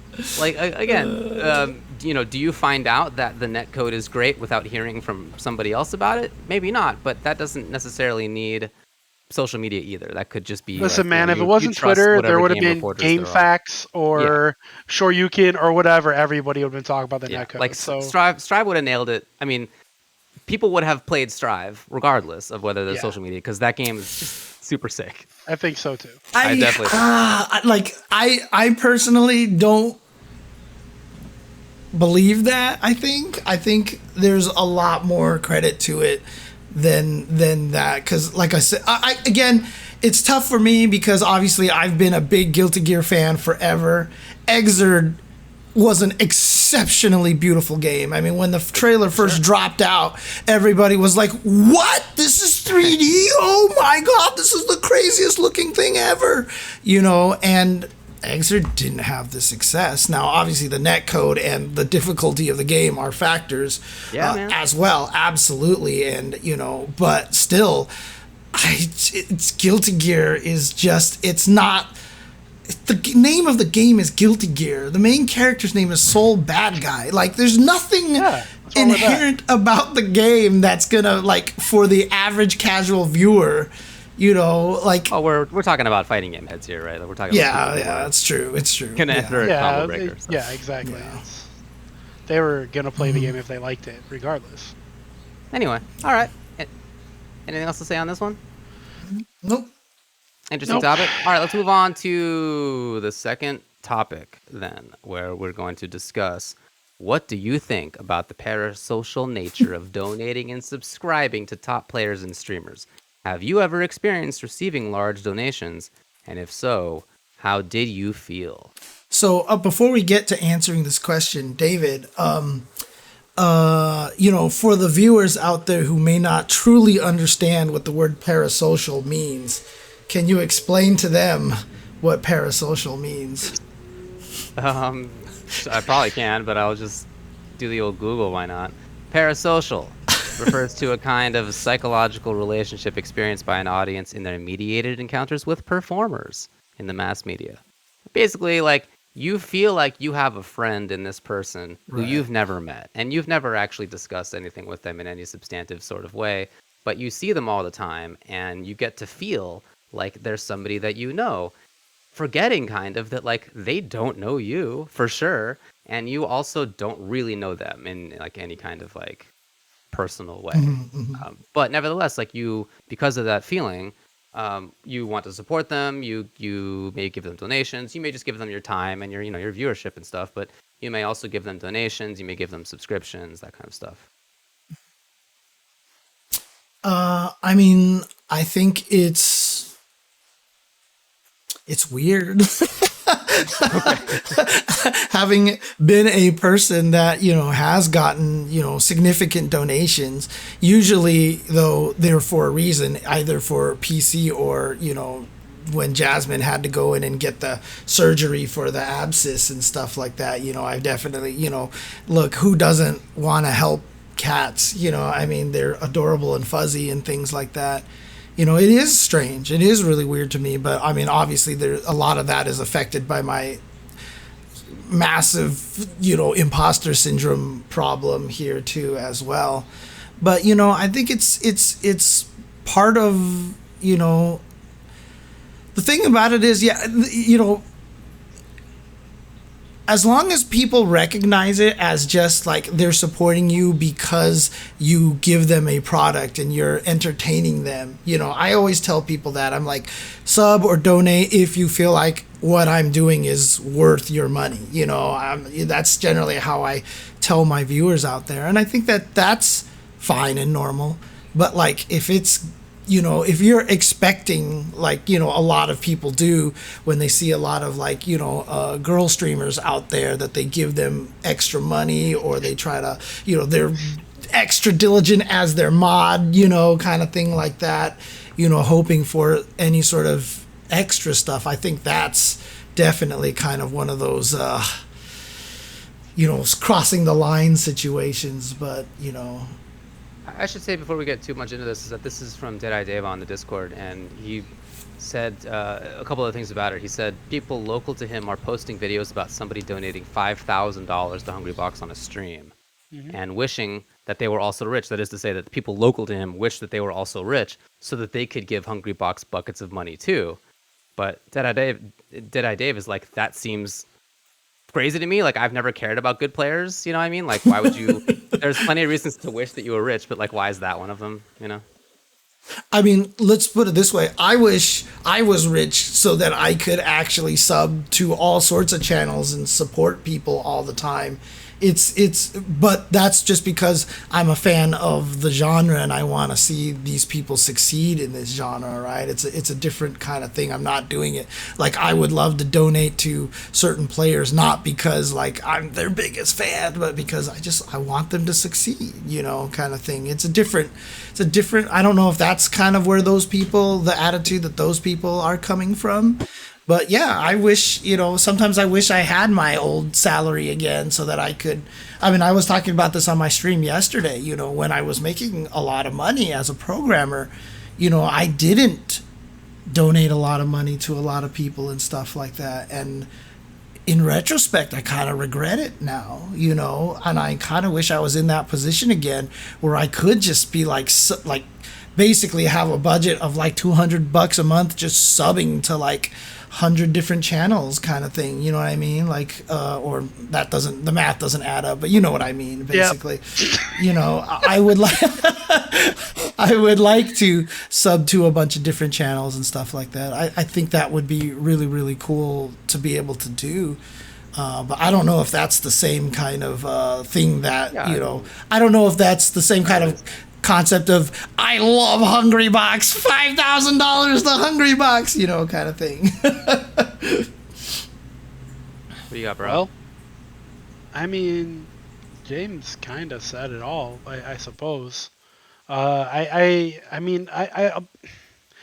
think that people think this stuff is weird now because it's new. I don't think people will think it's weird to throw your favorite streamer $500, like 10, 15 years from now. I think it'll just be kind of what happens for these people that, are good, presumably good at what they do and provide entertainment. I just think it's still relatively new, so people are questioning it. However, if you are spending all your money on your favorite streamer or content creator, holy shit, please seek therapy. That is not mentally healthy. Like there's something going on there. Whatever it is, like don't spend all your money on someone else. If you have spare money and you want to give it to them, by all means.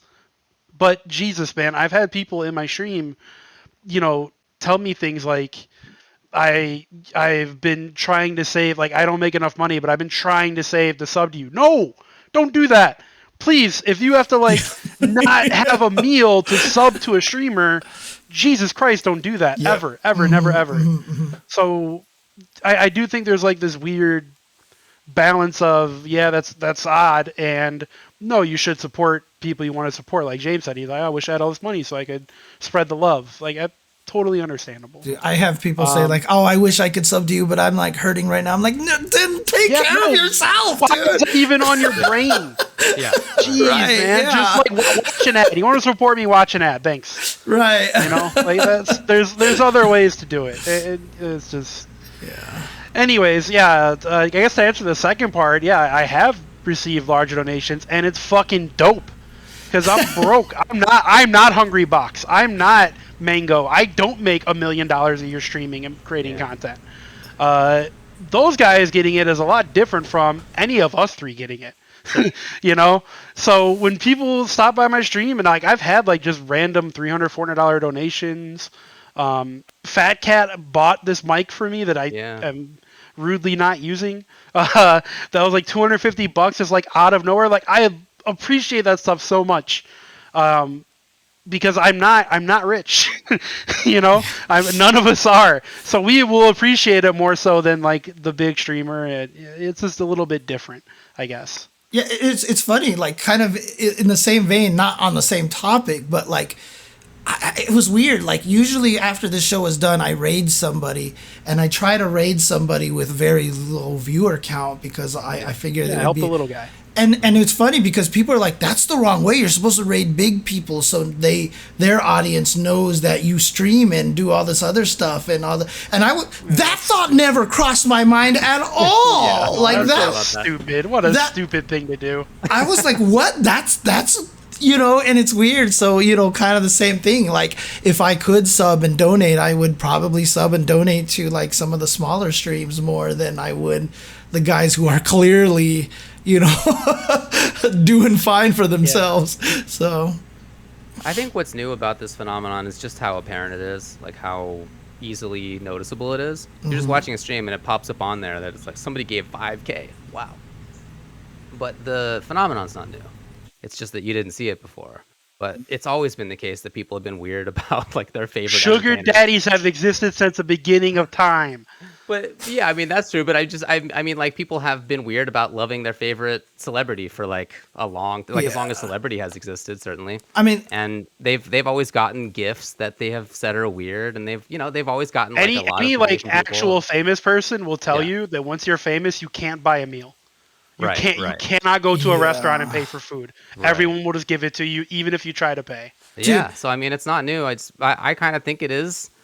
It for me, it feels weird. I haven't been in the situation of getting a tremendous amount of money, but I can recall the first time that somebody gave us a significant amount of money as a donation, and it was in person. Actually, it was at Super Arcade, and somebody who, I don't know, maybe they probably wouldn't want to be mentioned, but gave James and I each $100. And we were like, nice. That is out of this world.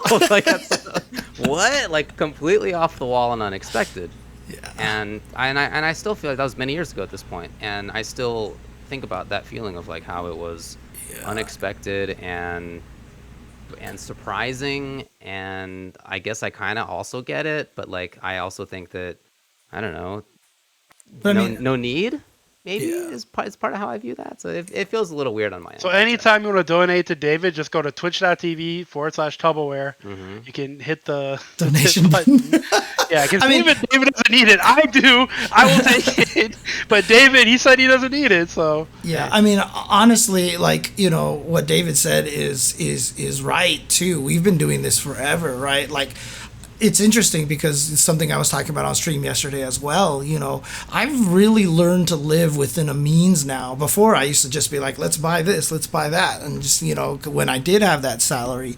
And I've learned to live within a means right now. And so I haven't bought a lot of extra stuff, right? I was telling Tubo that, like, I never buy DVDs and Blu-rays anymore. And then Tubo bought me Spider-Man. So it's just like, thank you. But, even then, like, one of my favorite artists came out with a brand new album, and I bought the CD, I bought this little tchotchke, I bought this thing just because I wanted to support, and like people do this. I mean, I've always said, I think the Kickstarter model has always been like the best way, like economics of the supply and demand and finding that sweet spot, I feel like is such an antiquated thing that, especially when it comes to fandom, it is better, I think, to create those collector's editions, et cetera, et cetera. Not necessarily a $12,000 statue of Terra, but still, I mean, God, I think it's ridiculous, dude. The thing about the parasocial stuff that I don't like is that I do think that there's certainly a business model on Twitch that is predatory. It's intentionally predatory, and that I do not like. Yeah, there's your Blu-ray. If, as we were talking about, somebody just like likes the kind of stuff that we're doing and they want to give us a donation or a subscription, super great. I certainly sub to a lot of channels, and I, have Patreons that I support and yada yada, because that's important. I like doing that. But when there are streamers that have like intentionally predatory business models and ways that they stream and goad people into giving money and identify people who are likely sources of big money and goad them into it. I don't know how to stop that stuff, but like I really don't like it. Yeah, I mean, I actually, people were saying in the chat, I actually respect it that Pokimane actually puts a cap on her donations. I mean, it's crazy that she has to do that. Incredible. God, what a terrible problem to have. Jesus, you know. It probably feels weird. Yeah, I mean, you know, financially it's fantastic, I'm sure, but it probably feels really weird. I mean, she never has to work a day in her life. Right. Yeah, financially I'm sure it's fantastic. It's just, it probably feels weird. Yeah, I mean, I've supported Kickstarters too, definitely. Like, you know, I've said this many times. There are things that I don't care very much about that I don't really spend money on. You know, whatever, I'll download it or whatever. But for the many things that I do care about, it's important to give money to the people who are creating that stuff. So, you know, I identify, if you have the extra cash, identify the things that you actually care about and spread it around a little bit. Yeah. So thank you guys for using the Manscaped code. Yeah, I appreciate it. I hope that. you like shaving whatever you got going on down there. I hope it doesn't. Tell us about your balls. Yeah, I mean, that's grab also your balls by the balls.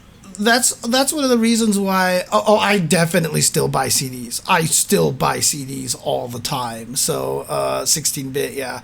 I know a lot of people tell me I'm crazy about that, but at this point in time, it's because I have such a collection and I'm such a collector. So I only buy CDs of certain artists. There's only certain artists that I actually buy the CDs for because I have all of their previous CDs, and it also just happens my favorite band of all time has been making music since like 1985. So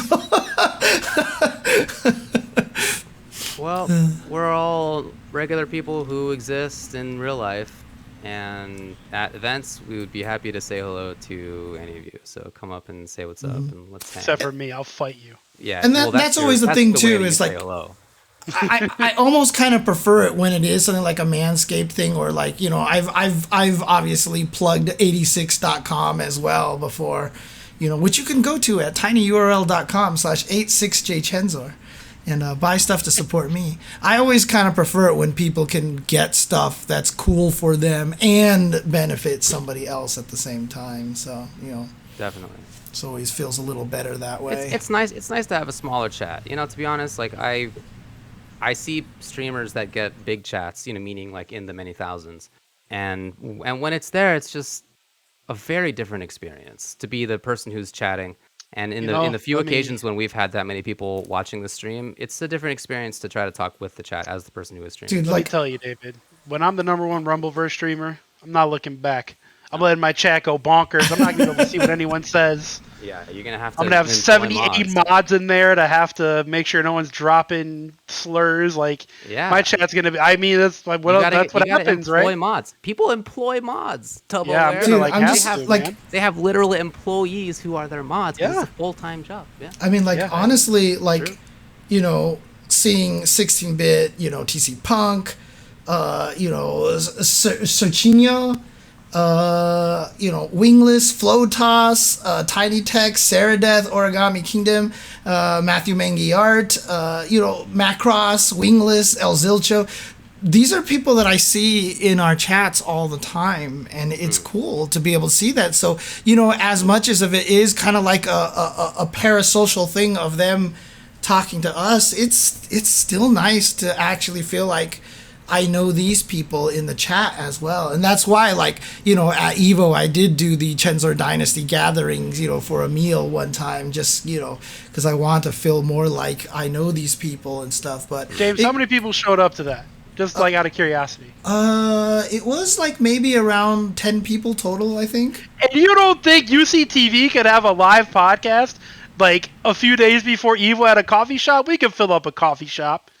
I got enough fans to fill up a damn coffee shop. If you just want to see a live, in-person, Ultra Chen TV, like before EVO or something, let us know. Like, comment. Well, I was assuming that you thought we were gonna like fill up like a 300-man stadium. We're not kind gonna of fill up an arena. I'm not that famous yet. Wait till the #1 Rumbleverse streamer. We'll wrap it back around. Okay, fair enough. Then people will be there, and they'll come to the event, and then we're going to start talking about other fighting games, and they're going to be like, what the hell? What's a Street Fighter? What did the gear do that make it feel so guilty? How come it's upset? It's going to be weird. Yeah. No, that is something we've thought about in the past. In fact, something we planned to do years ago, and it just didn't end up working out for reasons that were out of our control. But it was the plan at one point. Yeah, for sure. All right. Well, Cool. That was an interesting one. Yeah, look, there's basically no news, so that's why it's a little shorter. Basically no news. Oh, it's all good. It's all good. So, let's see here. Let's go to the mailbag questions. I don't even remember. Oh, there he goes. Okay, David's actually was on the top. On the ball of this. Okay, let's do this. Absolutely. Guys, I haven't eaten food since like 1 p.m. Sounds like a mistake. I forgot to eat. I forgot to eat before the show because I was playing Mario Superstar Baseball. Oh, yeah.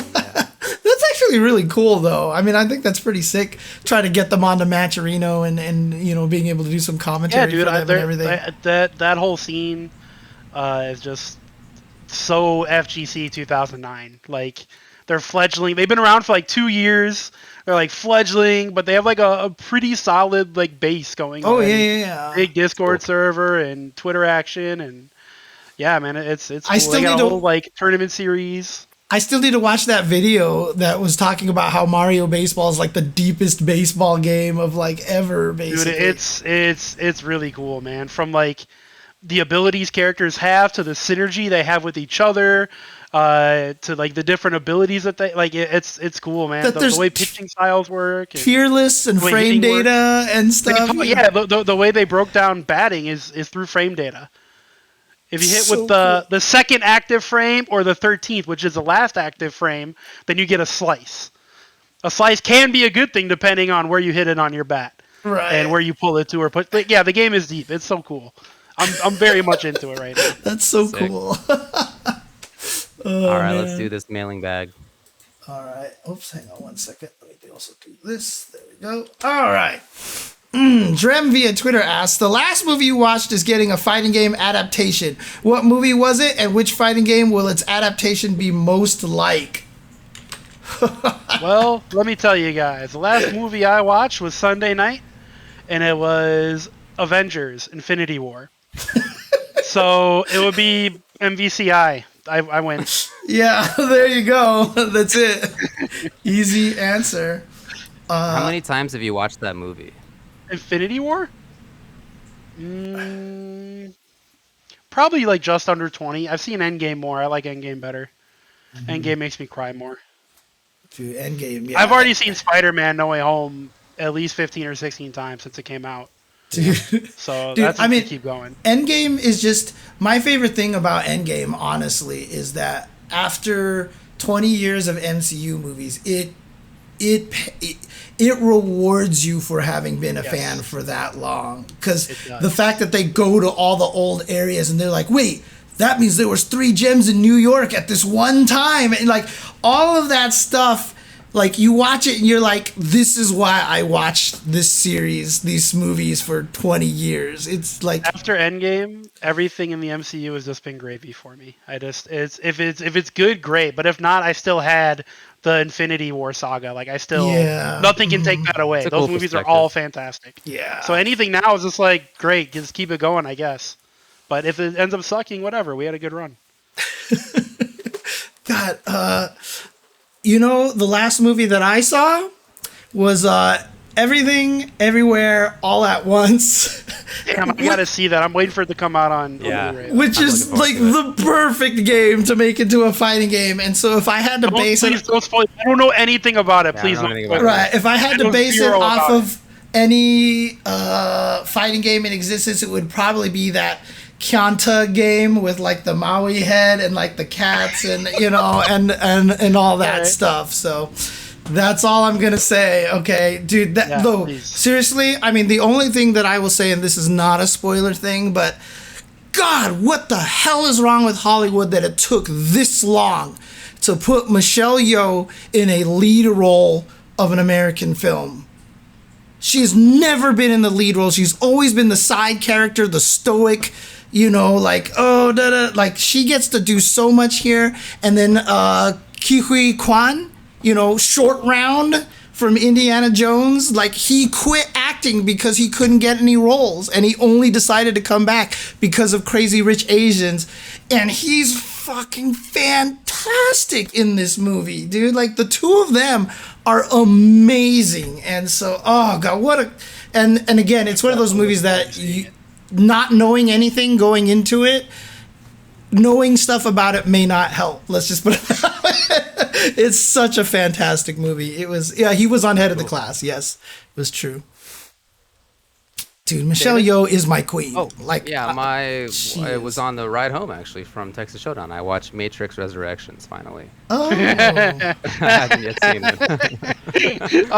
That fucking movie. TuboWare, obviously not a fan. Movie and laugh. It's so shitty. It's so bad. Oh man, good job, Keanu. I love Keanu so much, but man, that movie sucks. Yeah, I mean, I'm not really sure what to think about it yet. I still have not thought about it fully, I think, but oh boy, it's so bad. There were some decisions made that I don't know if I would think were There's great some ones. levels of acting in that movie. I'm just like, oh boy, I could have done that for sure. It's impressively bad to me, man. Well, what Not fighting? as a Mortal Kombat movie was. He's not but a that's great all right. actor. That's not the thing about Keanu Reeves. Well, no, I'm not talking about Keanu. I'm talking about some of the minor characters. The game devs. Oh my fucking god, that was the worst acting I've ever seen.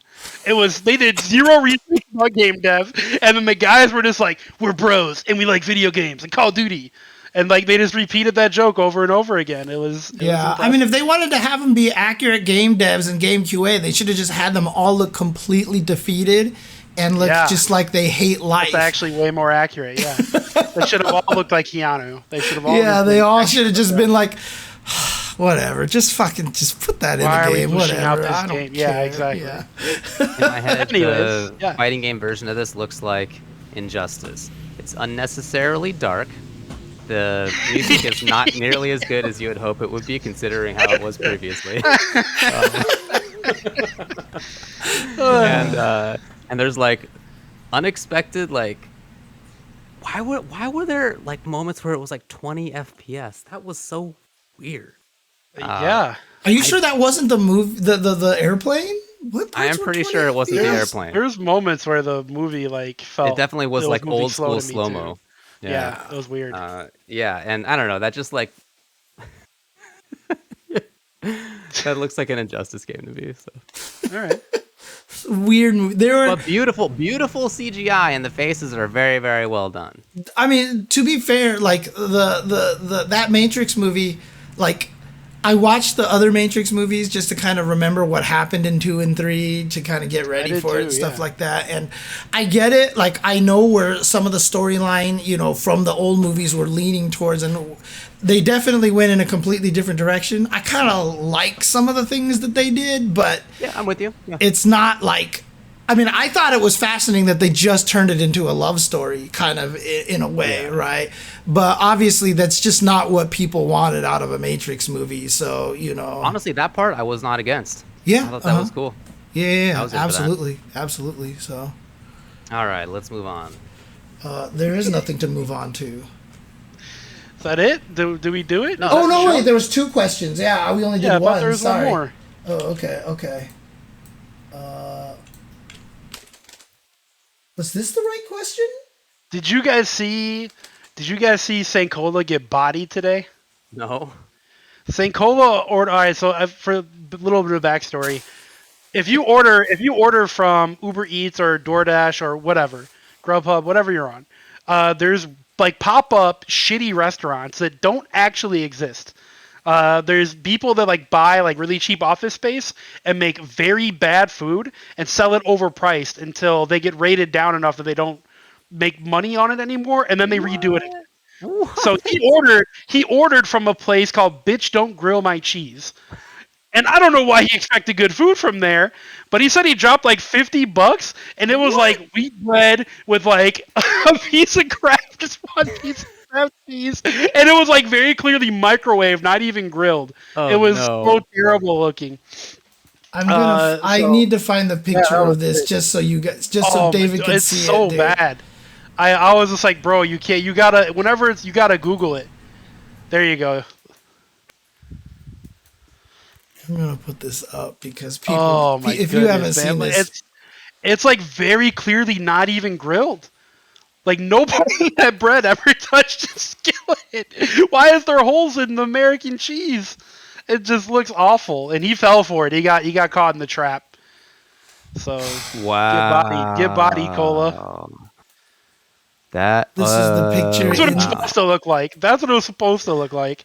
That's what he got. Wow. Yeah, and he got like another chicken sandwich. It looked like a Tyson frozen chicken patty with barbecue sauce dumped on it. Wow. Oh man, get wrecked. Hold that cola. That's what he gets for saying Whataburger was okay. So that's Oh my goodness. Yeah, he got wrecked. Stay free. Everybody on Twitter is like, bro, you can't just order from those random shops on the delivery services. well, he got content and engagement out of it. So I mean, yeah, I guess. Oh man. What if he came home with 2 round instead? two round. TuboWare once was ordering on, what was it, Instacart? I had a Instacart order, yeah, groceries. And yeah, go for it. I was like watching the shopper do their thing, and they were like answering questions for me and like asking can they replace things or whatever. And then they go to checkout, and all of a sudden 2 round get added to my cart, and they're like $79 a piece. What? It is 2 round, and then they check out, and then they marked my shit delivered. So I had to hit up Instacart like, I don't know what the hell a round is. I don't know why they added 2, and they definitely didn't deliver my groceries. They closed it as soon as they charged for the round. So my guess is this person was like a new shopper for them and just stole my food and got the most expensive thing they could find, and that was that. But I got my money back and I got my groceries. It was fine. But man, when I was watching it happen, I was in Discord like talking to everybody. I'm like, what the fuck is 2 round? What is a round? 2 round is so good. Yeah, man, I got bodied. I historically have really bad experience, especially with Instacart in Minneapolis, I guess. I don't even know what Instacart is. Is it? It's a grocery delivery service. But is it like Uber, where you just hire random people to do it, or? No, Instacart like employs them, but I guess they're still contractors, just like Uber drivers are contractors. They're Jesus. not. Okay. Yeah. So basically, you just tell them what you want them to get, and they go to the grocery store and they like pick all the stuff. Right. Yeah, and the food's like upcharged a little bit, and obviously there's a delivery fee and blah blah blah. But during the pandemic, I wasn't going to the goddamn grocery store.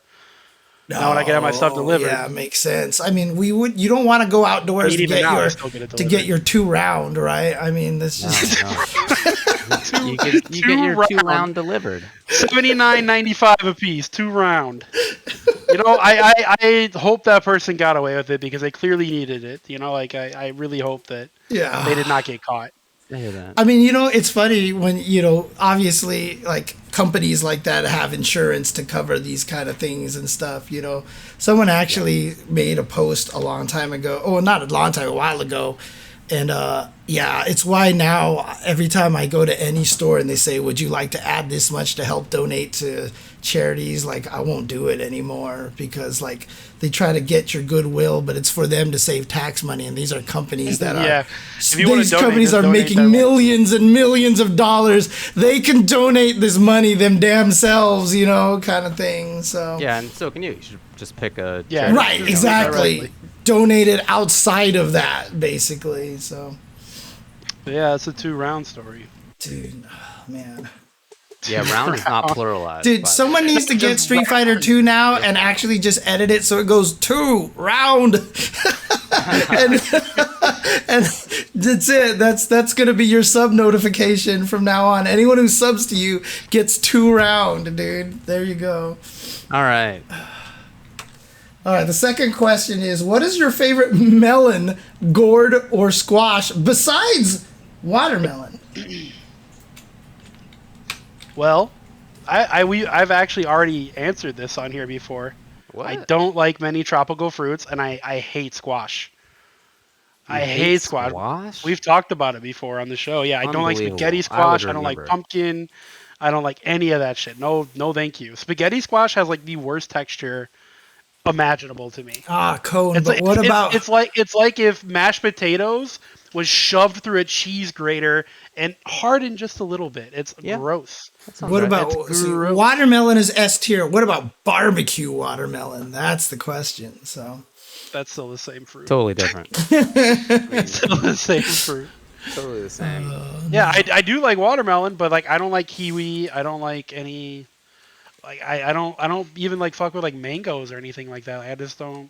Huh. I'm like very American when it comes to fruit. I like apples and bananas and oranges. Like that's. I'm not, and I guess grapes. I like green grapes. Grapes are good. But I hate squash. I hate squash so much. It's the worst. Are you a strawberry guy? No, I don't like berries either. I don't like blueberries. I like blueberries in muffins. Whoa. I don't like them by themselves. I don't like strawberries. Nobody's ever said that sentence before in history. I'm not a berry guy. That's just real life, Nobody man. said that. I'm not a berry guy. Sorry. No, I literally never have heard that before. All right, I'm changing the title of our chatting from the Nut Men to the Berry Men. That's what I should call ourselves the Berry. I watched your favorite movie a few nights ago. Which one, Princess Bride? Did for the first time ever. So good, dude. I enjoyed it. Yeah, it's one of those movies that if you really start to like analyze it, it gets better and better and better. So, my second favorite outside of watermelon, because watermelon is my favorite, is just probably cantaloupe. I don't know if that's corny or not, but cantaloupe. I really like cantaloupe. Good. It's just one of the, for me though, I just, now that I think about it, it makes total sense now. So my parents always like, get fruit, buy fruit in your home so you can eat fruit and whatever. And I love fruit. Like when I eat bananas, when I eat cantaloupe, watermelon, strawberry, like when we travel, I get fruit cups at like the airports and stuff like that. I like fruit, but fruit is where, my home is where fruit goes to die. Like literally, like I will get fruit and I will never eat it and it will go bad. And now that I think about it, I think it has a lot to do with the ADHD. Because I know the fruit is there and I know I should go eat it, but for some reason my brain just won't make me eat it. It's weird. I don't understand it. Makes no sense. Anyway. I like squash. I like melon.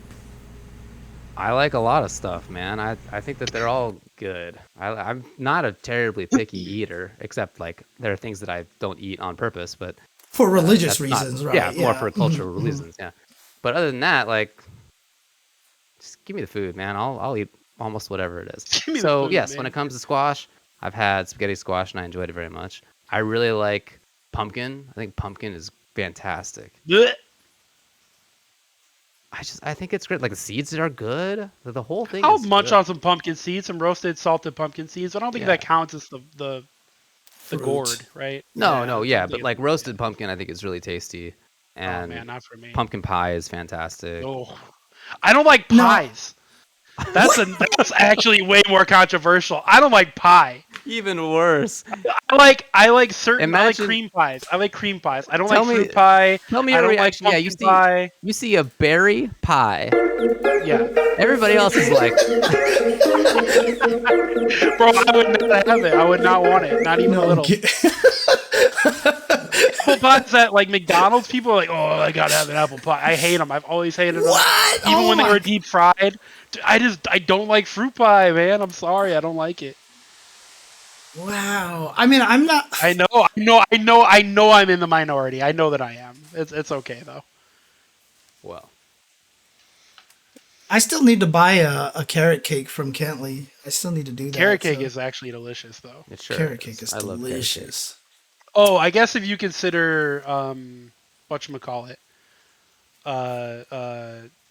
cheesecake. If you consider cheesecake a pie, I also like cheesecake. So I like cream pies and cheesecake. But see, cheesecakes are good.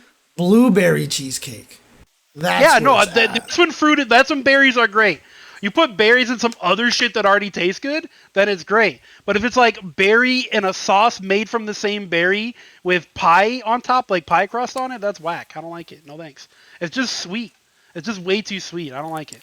No, it's true. Man. It's true. I mean, that's American desserts in general, right? I mean, it's just way there's too a much lot sugar, of bro. Like there's a lot of Chinese cakes, like everyone who's Chinese in the chat has had that fruit cake. Trust me, like everybody's that white cake with that layer of fruit in the middle with the cream in there that's not actually that sweet. But those things are delicious because honestly, they don't put a lot of sugar in those things. So they're actually really good. A lot. When I was little, I didn't like them because I didn't think they were sweet enough. Now I'm just like, dude. No, stop. Like, there's some American pies that I cannot eat because they are just too sweet, for sure. I would try insects, absolutely. For some reason, I've ate locusts are before. specifically kosher. So I've eaten insects before. Really? Yeah, they're like mentioned. Weird. I've had crickets, and I've had ants. I've had I've ants. eaten both. You know what I hated about the ants? One, you couldn't taste them. So what were they there for? And two, they got stuck in my teeth. And that was just really annoying. Honestly. So. All right. I knew David was going to say it. All right.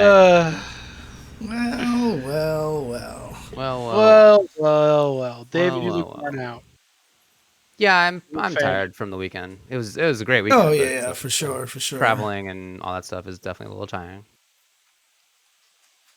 Oh, everybody's accidentally had flies before, so people don't know, but like I think people generally swallow like a pound of insects every year unknowingly, I think is what it comes down to. That's one of those stats where it's like the average human does this or that, but in fact like very few humans in our part of the world do that, but it's like well, probably in other countries where the standards are a little different. Maybe nobody they eat some. Eating a pound of bugs a year. That's a lot of bugs. A different story. Prove it. You have no idea what's going on. 7 spiders crawl down the average person's throat every year. It's like some absurd. So you never woken up with the spider in your throat and then just kind of like gulp it down and just be like, yum? My brother actually got a spider in his ear. Have I told you this story? No. God, do I want to know? I want to know. That's you the story. I mean, it's not. Oh, okay. So, okay. He was asleep and he woke up and he heard like a little like. Ooh. And he didn't know what it was, and so he went about his business, and the whole time. And he's just like going to school or whatever. This is quite a while ago, and a couple days later of constant. He finally went to the campus doctor, and the doctor was like, "Oh, like did a little ear scope. I don't know what the name is." And sure enough, guess what? It was a spider. Days? He waited days? He went days. Well, I mean, spider must have got First lost. of all, you're not thinking like, oh, must be a spider in my ear. That was not like on the menu. Are earwigs a thing in California? Yeah, that can happen. That can happen. Because I got one of those in my ear as a kid. There you go. I knew immediately that shit did not feel good. It hurt real bad. And then the doctor flushed it out with water and all that. But it was terrible. It hurt. Immediately, it was biting me. Yeah. Oh it wow. was not a good look. I went to the doctor immediately. That makes sense if it's hurting for sure. Apparently for him, it wasn't hurting, wasn't biting him or anything like that. And was the spider just like not moving a lot? Was it sleeping or something? I don't know what to tell you. What the spider's plan was. If it's constant, I have no idea. Like if it was constant, dude, there's no way I would have put up with that, dude. I don't think it was constant, but it definitely was happening. So yeah, the doctor flushed it out of his ear eventually. Oh man. I don't know what the spider. You know what it was? He was probably not like a great plan from the spider. He was probably like your brother was probably like. Somehow this is my other two brothers' fault. I know it's some practical joke, and so he's just whatever. Oh man, Jesus. All right. I need to eat. You gotta eat. Okay. Dude, I'm so hungry. All right, we'll call it then. All right, cool. Thanks everybody for hanging out and stuff. I hope you all have good everything, etc. I'm gonna have apple and peanut butter for dessert. Man, I wish I had that. That sounds good, actually. Apple and peanut butter and honey. Yeah, that's. But you have like the really like not very sweet peanut butter, right? You have like the real peanut butter, yeah. Correct. The one that's kind of oily but tasty at the same time. Gotta have the oil. That's Laura's Gutters. Absolutely. So, all right. Peace out, everybody.